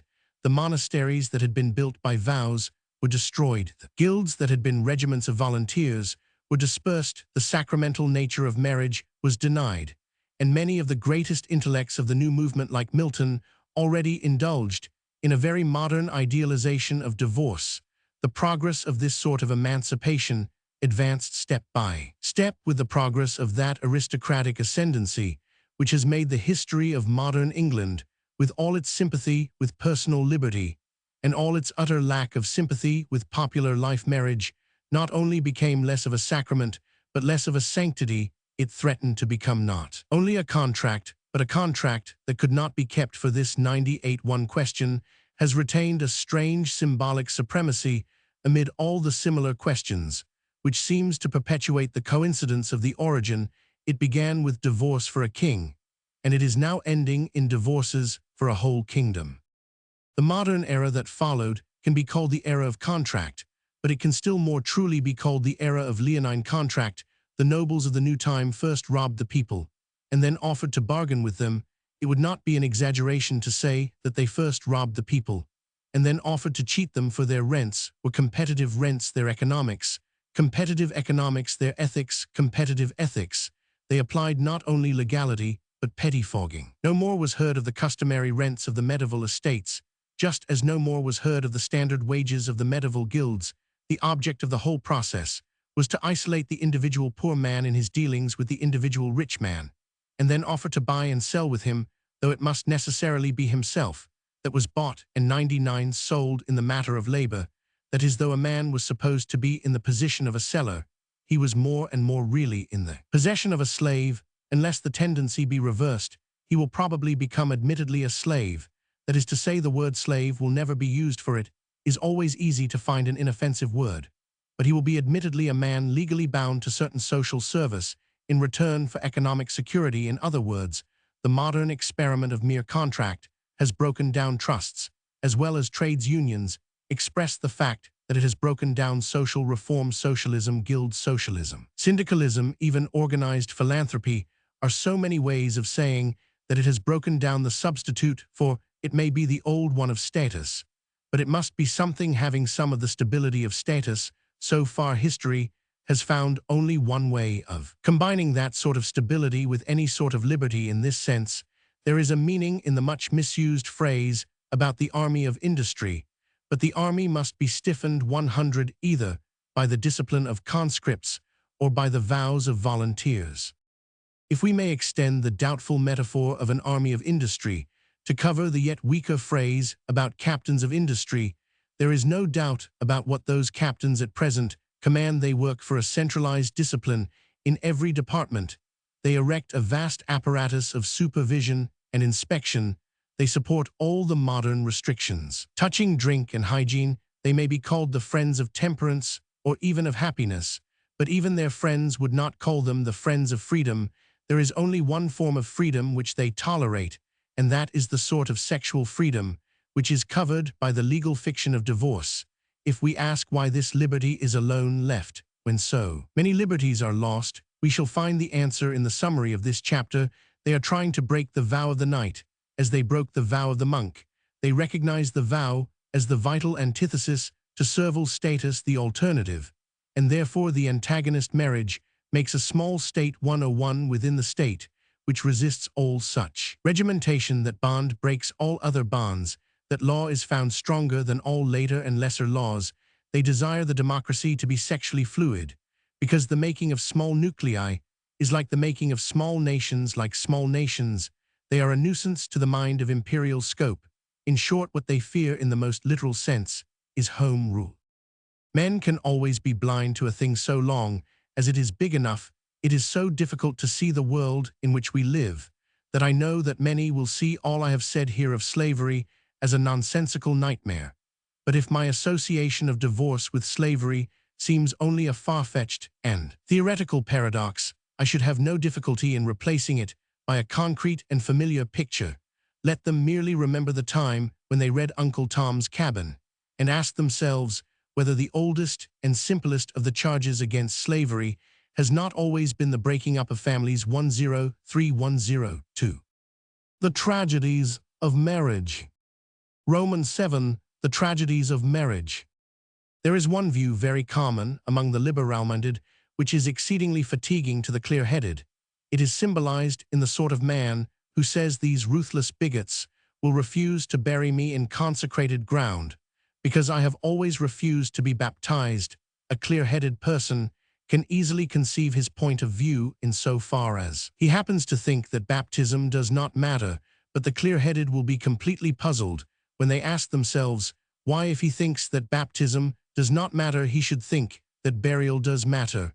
If it is in no way imprudent for a man to keep himself from a consecrated font, how can it be inhuman for other people to keep him from a consecrated field? It is surely much nearer to mere superstition to attach importance to what is done to a dead 106 body than to a live baby. I can understand a man thinking both superstitious or both sacred, but I cannot see why he should grumble that other people do not give him as sanctities what he regards as superstitions. He is merely complaining of being treated as what he declares himself to be. It is as if a man were to say, my persecutors still refuse to make me king out of mere malice, because I am a strict Republican, or it is as if he said, these heartless brutes are so prejudiced against a teetotaler that they won't even give him a glass of brandy. The fashion of divorce would not be a modern fashion if it were not full of this touching fallacy. A great deal of it might be summed up as a most illogical and fanatical appetite for getting married in churches. It is as if a man should practice polygamy out of sheer greed for wedding cake, or it is as if he provided his household with new shoes entirely by having them thrown after the wedding carriage when he went off with a new wife. There are other ways of procuring cake or purchasing shoes, and there are other ways. 107 of setting up a human establishment. What is unreasonable is the request which the modern man really makes of the religious institutions of his fathers. The modern man wants to buy one shoe without the other to obtain one half of a supernatural revelation. Without the other, the modern man wants to eat his wedding cake and have it too. I'm not basing this book on the religious argument, and therefore I will not pause to inquire why the old Catholic institutions of Christianity seem to be especially made the objects of these unreasonable complaints. As a matter of fact, nobody does propose that some ferocious anti-Semite like Roman 1000 Drumont should be buried as a Jew with all the rights of the synagogue. But the broad-minded were furious, because Tolstoy, who had denounced Russian orthodoxy quite as ferociously, was not buried as orthodox with all the rights of the Russian church. Nobody does insist that a man who wishes to have 50 wives when Mahomet allowed him 5 must have his 50 with the full approval of Mahomet's religion. But the broad-minded are extremely bitter. B108 calls a Christian who wishes to have several wives when his own promise bound him to one is not allowed to violate his vow at the same altar at which he made it. Nobody does insist on Baptists totally immersing people who totally deny the advantages of being totally immersed. Nobody ever did expect Mormons to receive the open mockers of the Book of Mormon, nor Christian Scientists to let their churches be used for exposing Mrs. Eddy as an old fraud. It is only of the forms of Christianity making the Catholic claim that such inconsistent claims are made, and even the inconsistency is, I fancy, a tribute to the acceptance of the Catholic idea in a Catholic fashion. It may be that men have an obscure sense that nobody need belong to the Mormon religion, and everyone does ultimately belong to the church, and though he may have made a few dozen Mormon marriages in a wandering and entertaining life, he will really have nowhere to go to if he does not somehow find his way back to the churchyard.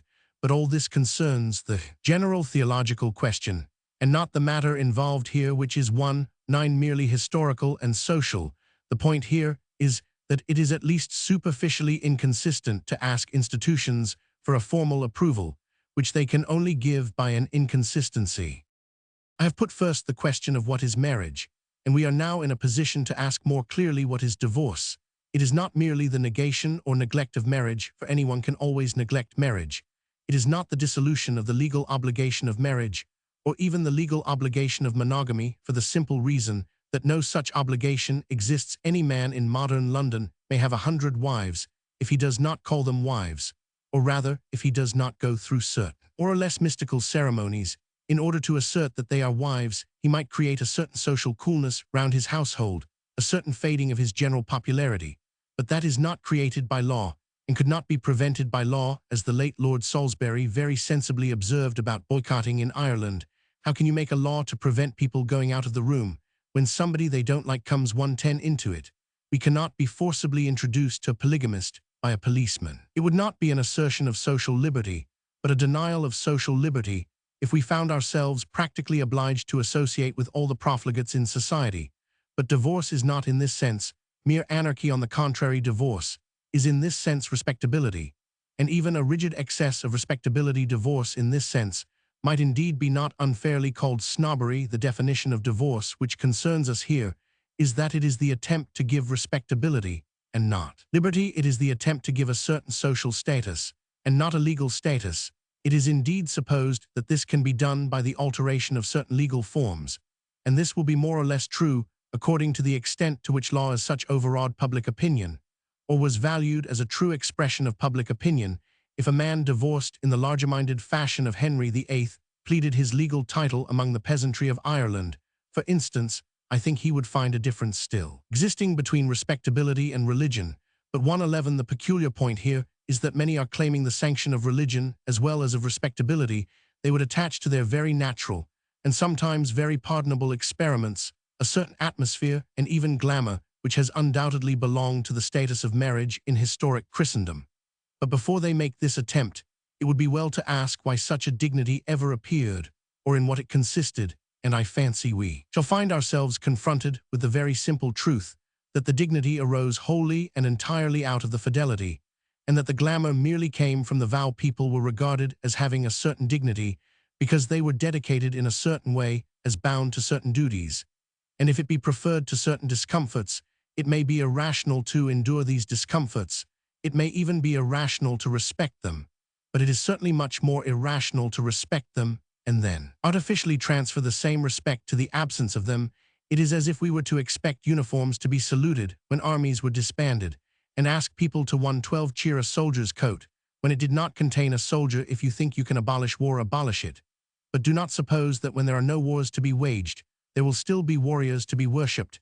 If it was a good thing that the monasteries were dissolved, let us say so and dismiss them.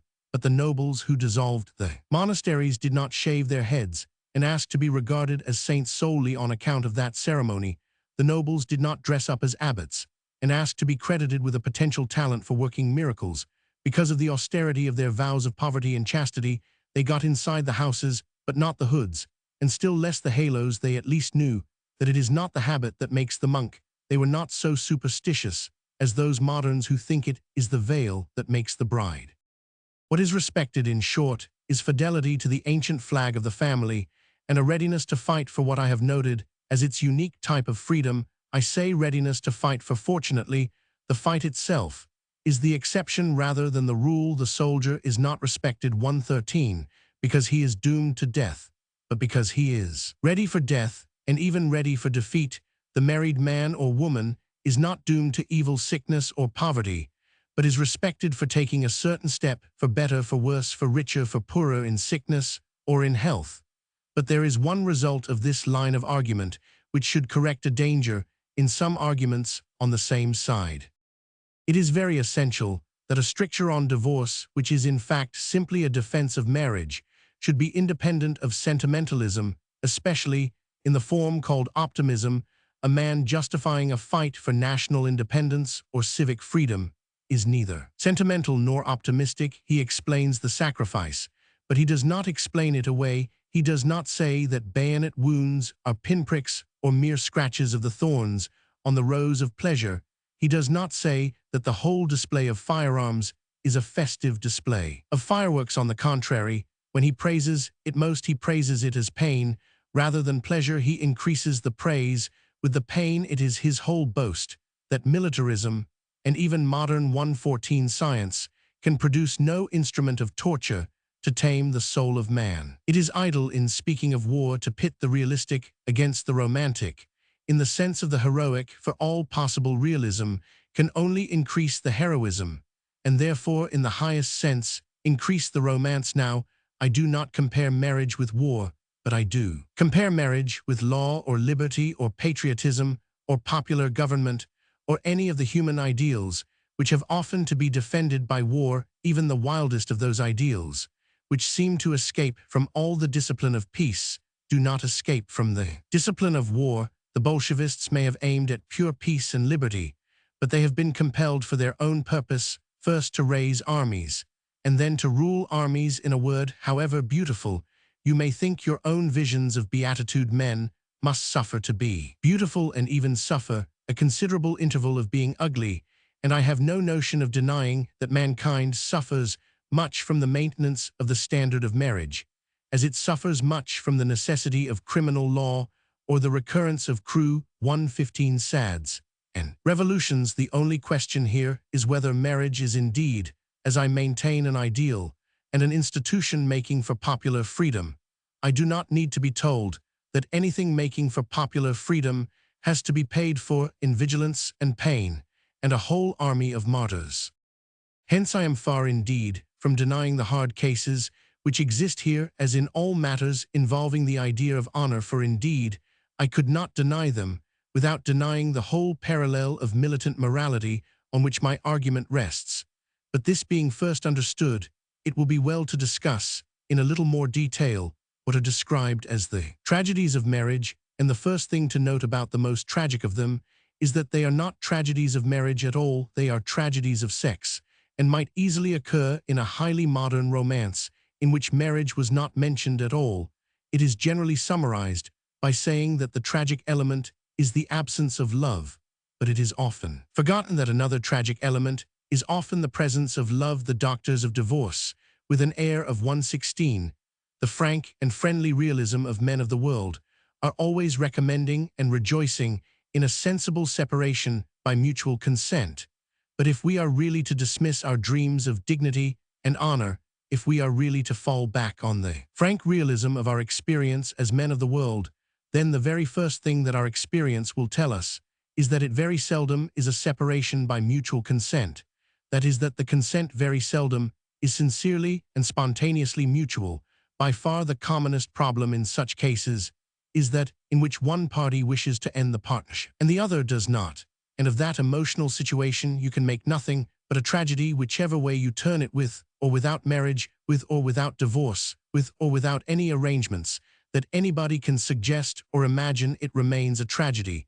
The only difference is that by the doctrine of marriage, it remains both a noble and fruitful tragedy, like that of a man who falls fighting for his country or dies testifying to the truth.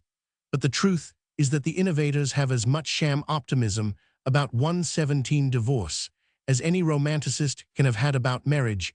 They regard their story, when it ends in the divorce court, through as rosy a mist of sentimentalism as anybody ever regarded a story ending with wedding bells. Such a reformer is quite sure that when once the prince and princess are divorced by the fairy godmother, they will live happily ever after. I enjoy romance, but I like it to be rooted in reality, and anyone with a touch of reality knows that 9 couples out of 10, when they are divorced, are left in an exceedingly different state, it will be safe to say in most cases that one partner will fail to find happiness in an infatuation, and the other will, from the first, accept a tragedy in the realm of reality, and not of romance. It is commonly a case of breaking hearts, as well as breaking promises, and even dishonor is not always a remedy for remorse. The next limitation to be laid down in the matter affects certain practical forms of discomfort on a level rather lower than love or hatred. The cases most commonly quoted concern what is called drink, and what is 118 called cruelty. They are always talked about as matters of fact, though in practice they are very decidedly matters of opinion. It is not a flippancy, but a fact that the misfortune of the woman who has married a drunkard may have to be balanced against the misfortune of the man who has married a teetotaler, for the very definition of drunkenness may depend on the dogma of teetotalism. Drunkenness, it has been very truly observed, may mean anything from delirium tremens to having a stronger head than the official appointed to conduct the examination. Mr. Bernard Shaw once professed apparently seriously that any man drinking wine or beer at all was incapacitated from managing a motor car, and still more therefore one would suppose from managing a wife. The scales are weighted here, of course, with all those false weights of snobbishness, which are the curse of justice in this country. The working class is forced to conduct almost in public a normal and varying festive habit, which the upper class can afford to conduct in private. And a 119 certain section of the middle class, that which happens to concern itself most with local politics and social reforms, really has or affects a standard quite abnormal, and even alien. They might go any lengths of injustice in dealing with the working man or working woman accused of too hearty a taste in beer to mention but one matter out of 1,000. The middle-class reformers are obviously quite ignorant of the hours at which working people begin to work, because they themselves at 11 o'clock in the morning have only recently finished breakfast, and the full moral digestion of the Daily Mail. They think a charwoman drinking beer at that hour is one of those arising early in the morning to follow after strong drink. Most of them really do not know that she has already done more than half a heavy day's work and is partaking of a very reasonable luncheon. The whole problem of proletarian drink is entangled in a network of these misunderstandings, and there is no doubt whatever that when judged by these generalizations, the poor will be taken in a net of injustices, and this truth is as certain in 120, the case of what is called cruelty, as of what is called drink. 9 times out of 10, the judgment on a navvy for hitting a woman is about as just as a judgment on him for not taking off his hat to a lady. It is a class test. It may be a class superiority, but it is not an act of equal justice between the classes. It leaves out 1,000 things: the provocation, the atmosphere, the harassing restrictions of space, the nagging which Dickens described as the terrors of temper in a cart, the absence of certain taboos of social training, the tradition of greater roughness even in the gestures of affection to make all marriage or divorce, in the case of such a man, turn upon a blow, is like blasting the whole life of a gentleman, because he has slammed the door. Often a poor man cannot slam the door, partly because the model villa might fall down, but more because he has nowhere to go to the smoking room, the billiard room, and the peacock music room not being yet attached to his premises. I say this in passing to point out that while I do not dream of suggesting that there are only happy marriages, there will quite, Sir 121 Tainley, as things work nowadays, be a very large number of unhappy and unjust divorces. They will be cases in which the innocent partner will receive the real punishment of the guilty partner through being in fact and feeling the faithful partner. For instance, it is insisted that a married person must at least find release from the society of a lunatic, but it is also true that the scientific reformers, with their fuss about the feeble-minded, are continually giving larger and looser definitions of lunacy. The process might begin by releasing somebody from a homicidal maniac and end by dealing in the same way with a rather dull conversationalist. But in fact, nobody does deny that a person should be allowed some sort of release from a homicidal maniac. The most extreme school of orthodoxy only maintains that anybody who has had that experience should be content with that release. In other words, it says he should be content with that experience of matrimony and not seek another. It was put very wittily, I think, by a Roman Catholic friend of mine who said 122, he approved of release so long as it was not spelt with a hyphen. To put it roughly, we are prepared in some cases to listen to the man who complains of having a wife, but we are not prepared to listen at such length to the same man when he comes back and complains that he has not got a wife now in practice at this moment. The great mass of the complaints are precisely of this kind, the reformers insist, particularly on the pathos of a man's position when he has obtained a separation without a divorce.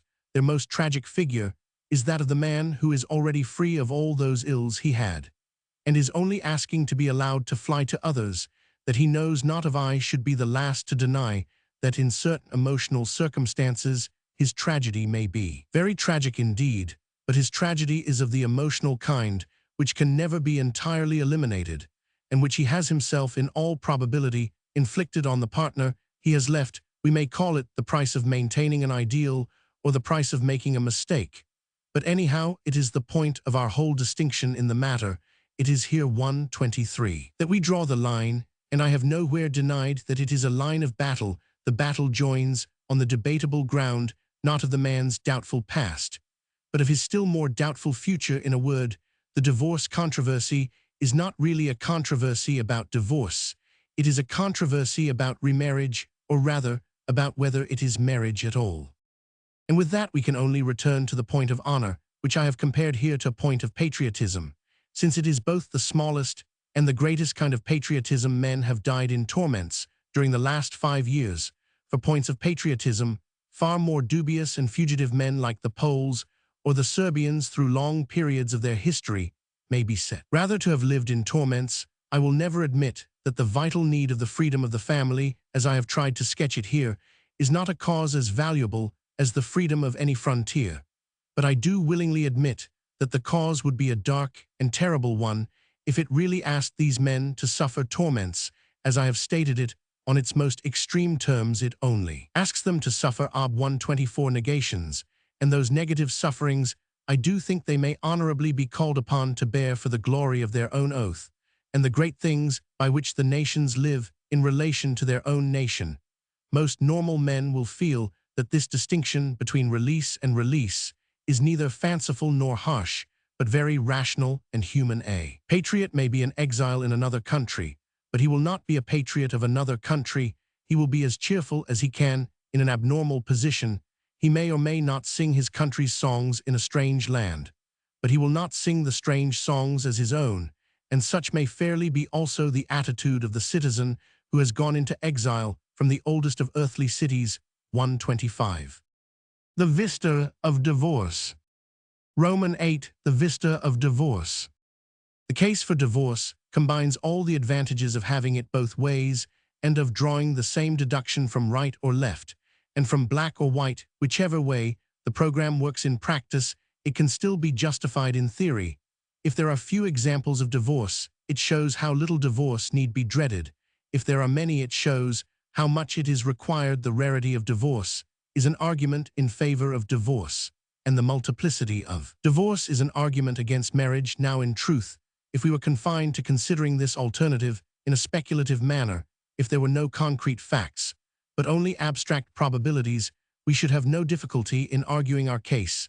The abstract liberty allowed by the reformers is as near as possible to anarchy, and gives no logical or 128 legal guarantee. Worth discussing, the advantages of their reform do not accrue to the innocent party. To the guilty party, especially if he be sufficiently guilty, a man has only to commit the crime of desertion to obtain the reward of divorce. And if they are entitled to take as typical the most horrible hypothetical cases of the abuse of the marriage laws, surely we are entitled to take equally extreme possibilities in the abuse of their own divorce laws. If they, when looking about for a husband, so often hit upon a homicidal maniac, surely we may politely introduce them to the far more human figure of the gentleman who marries as many women as he likes, and gets rid of them as often as he pleases. But in fact, there is no necessity for us to argue thus in the abstract, for the amiable gentleman in question undoubtedly exists. In the concrete, of course, he is no new figure. He is a very recurrent type of rascal. His name has been Lothario or Don Juan, and he has often been represented as a rather romantic rascal. The point of divorce reform, it cannot be too often repeated, is that the rascal 129 should not only be regarded as romantic, but regarded as respectable. He is not to sow his wild oats and settle down. He is merely to settle down to sowing his wild oats. They are to be regarded as tame and inoffensive oats, almost, if one may say so, as Quaker oats. But there is no need, as I say, to speculate about whether the looser view of divorce might prevail, for it is already prevailing. The newspapers are full of an astonishing hilarity about the rapidity with which hundreds or thousands of human families are being broken up by the lawyers, and about the undisguised haste of the hustling judges who carry on the work. It is a form of hilarity which would seem to recall the gaiety of a gravedigger in a city swept by a pestilence, but a few details occasionally flash by in the happy dance from time to time. The court is moved by a momentary curiosity about the causes of the general violation of oaths and promises, as if there might here and there be a hint of some sort of reason for ruining the fundamental institution of society, and nobody who notes those details or considers 130 those faint hints of reason can doubt for a moment that masses of these men and women are now simply using divorce in the spirit of free love. They are very seldom sort of people who have once fallen tragically into the wrong place and have now found their way triumphantly to the right place. They are almost always people who are obviously wandering from one place to another, and will probably leave their last shelter exactly as they have left their first. But it seems to amuse them to make again, if possible in a church, a promise they have already broken in practice, and almost avowedly disbelieve in principle.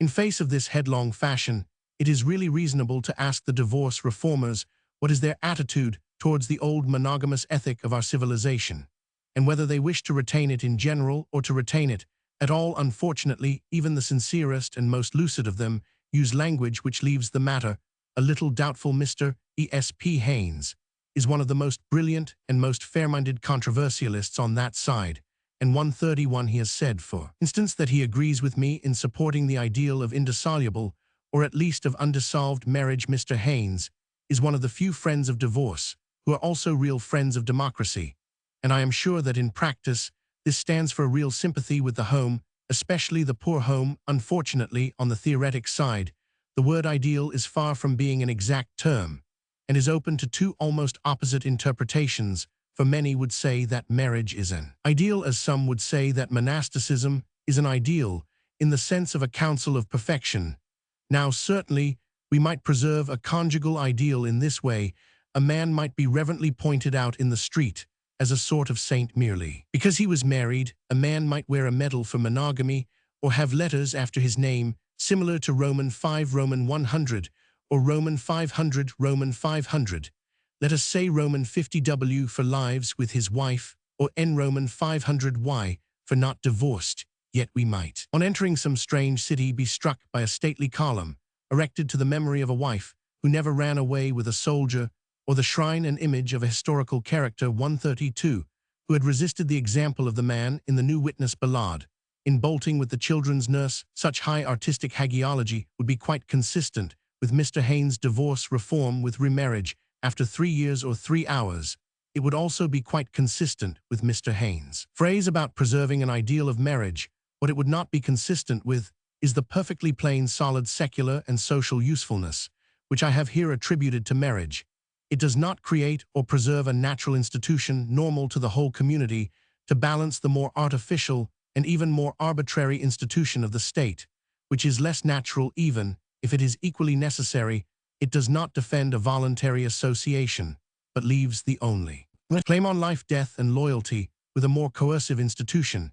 It does not stand in the sense I have tried to explain for the principle of liberty. In short, it does not do any of the things which Mr. Haynes himself would especially desire to see done for humanity, to be thus spontaneously organized. From below, it is necessary that the organisa 133 tion should be almost as universal as the official organization. From above, the tyrant must find not one family, but many families defying his power. He must find mankind not a dust of atoms, but fixed in solid blocks of fidelity, and those human groups must support not only themselves, but each other. In this sense, what some call individualism is as corporate as communism. It is a thing of volunteers, but volunteers must be soldiers. It is a defense of private persons, but we might say that the private persons must be private soldiers. the family must be recognized as well as real above all. The family must be recognized by the families to expect individuals to suffer successfully for a home apart from the home that is for something which is an incident, but not an institution, is really a confusion between two ideas. It is a verbal sophistry, almost in the nature of a pun. Similarly, for instance, we cannot prove the moral force of a peasantry. By pointing to one peasant, we might almost as well reveal the military force of infantry by pointing to one infant 134. I take it, however, that the advocates of divorce do not mean that marriage is to remain ideal only in the sense of being almost impossible. They do not mean that a faithful husband is only to be admired as a fanatic. The reasonable men among them do really mean that a divorced person shall be tolerated as something unusually unfortunate, not merely that a married person shall be admired as something unusually blessed and inspired. But whatever they desire, it is as well that they should realize exactly what they do. And in this case, I should like to hear their criticisms in the matter of what they see. They must surely see that in England at present, as in many parts of America in the past, the new liberty is being taken in the spirit of license, as if the exception were to be the rule, or rather perhaps the absence of rule. This will especially be made manifest if we consider that the effect of the process is accumulative like a snowball, and returns on itself like a snowball. The obvious effect of frivolous divorce will be frivolous marriage. If people can be separated for no reason, they will feel 135. It all the easier to be united for no reason. A man might quite clearly foresee that a sensual infatuation would be fleeting and console himself with the knowledge that the connection could be equally fleeting. There seems no particular reason why he should not elaborately calculate that he could stand a particular lady's temper for 10 months, or reckon that he would have enjoyed and exhausted her repertoire of drawing-room songs in 2 years. The old joke about choosing the wife to fit the furniture or the fashions might quite logically return not as an old joke, but as a new solemnity. Indeed, it will be found that a new religion is generally the return of an old joke. A man might quite consistently see a woman as suited to the period of the hobble skirt, and as less suited to the threatened recurrence of the crinoline. These fancies are fantastic enough, but they are not a shade more fantastic than the facts of many a divorce controversy as urged in the divorce courts, and this is to leave out altogether the most fantastic fact of all, the winking at widespread and conspicuous collusion. Collusion has become 136, not so much an illegal evasion as a legal fiction, and even a legal institution, as it is admirably satirized in Mr. Somerset Maugham's brilliant play of Home and Beauty. The fact was very frankly brought before the public by a man who was eminently calculated to disarm satire by sincerity. Colonel Wedgwood is a man who can never be too much honored by all who have any hope of popular liberties still finding champions in the midst of parliamentary corruption. He is one of the very few men alive who have shown both military and political courage, the courage of the camp and the courage of the forum, and doubtless he showed a third type of social courage in avowing the absurd expedient which so many others are content merely to accept and employ. It is admittedly a frantic and farcical thing that a good man should find or think it necessary to pretend to commit a sin. Some of the divorce moralists seem to deduce from this that he ought really to commit the sin. They may possibly be aware, however, that there are some who do not agree with them. 137. For this latter fact is the next step in the speculative progress of the new morality. The divorce advocates must be well aware that modern civilization still contains strong elements, not the least intelligent, and certainly not the least vigorous, which will not accept the new respectability as a substitute for the old religious vow. The Roman Catholic Church, the Anglo-Catholic school, the conservative peasantries, and a large section of the popular life everywhere will regard the riot of divorce and remarriage as they would any other riot of irresponsibility. The consequence would appear to be that two different standards will appear in ordinary morality and even in ordinary society. Instead of the old social distinction between those who are married and those who are unmarried, there will be a distinction between those who are married and those who are really married. Society might even become divided into two societies, which is perilously approximate to Disraeli's famous exaggeration about England divided into two nations. But whether England be actually so divided or not, this note of 138, the two nations, is the real note of warning in the matter. It is in this connection, perhaps, that we have to consider most gravely and doubtfully the future of our own country. Anarchy cannot last, but anarchic communities cannot last either. Mere lawlessness cannot live, but it can destroy life.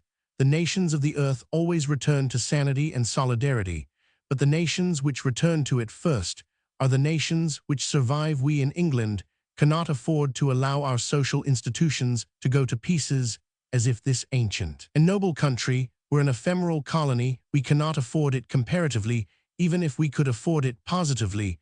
We are surrounded by vigorous nations, mainly rooted in the peasant or permanent ideals, notably in the case of France and Ireland.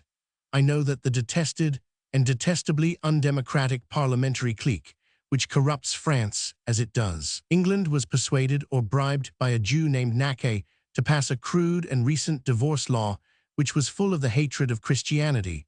But only a very superficial critic of France can be unaware that French 139 parliamentarism is superficial. The French nation, as a whole, the most rigidly respectable nation in the world, will certainly go on living by the old standards of domesticity. When Frenchmen are not Christians, they are heathens, the heathens who worship the household gods.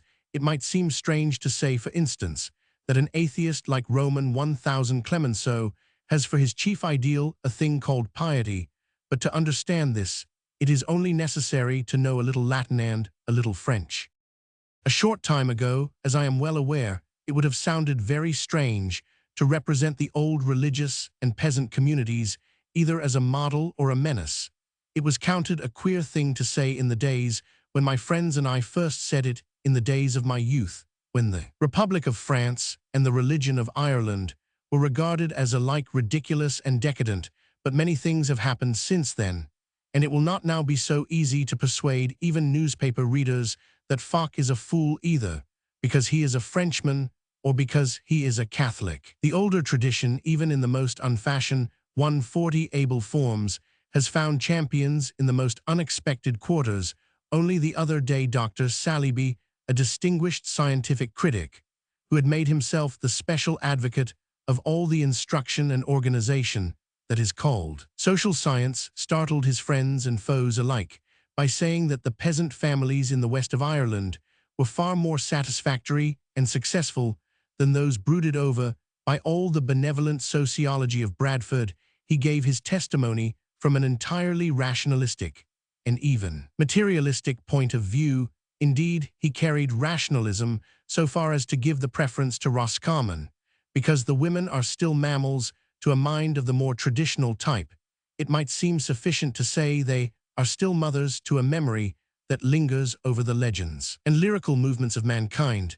It might seem no great improvement to imagine a song that ran, "My mammal bids me bind my hair," or "I am to be queen of the May, mammal, I am to be queen of the May." But indeed the truth to which he testified is all the more arresting, because for him it was materialistic and not mystical. 141, the brute biological advantage, as well as other advantages, was with those for whom that truth was a truth, and it was all the more instinctive and automatic where that truth was a tradition, the sort of place where mothers are still something more than mammals is the only sort of place where they still are mammals. There, the people are still healthy animals, healthy enough to hit you if you call them animals. I also have, on this merely controversial occasion, used throughout the rationalistic and not the religious appeal, but it is not unreasonable to note that the materialistic advantages are really found among those who most repudiate materialism. This one stray testimony is but a type of 1,000 things of the same kind, which will convince anyone with the sense of social atmospheres that the day of the peasantries is not passing, but rather arriving. It is the more complex types of society that are now entangled in their own complexities.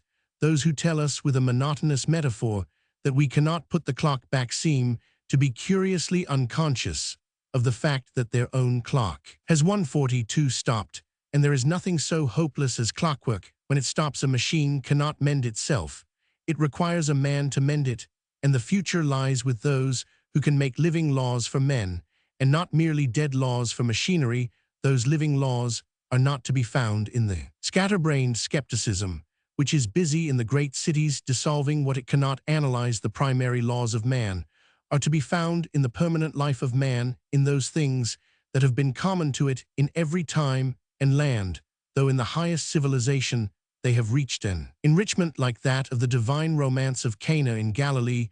We know that many critics of such a story say that its elements are not permanent, but indeed it is the critics who are not permanent.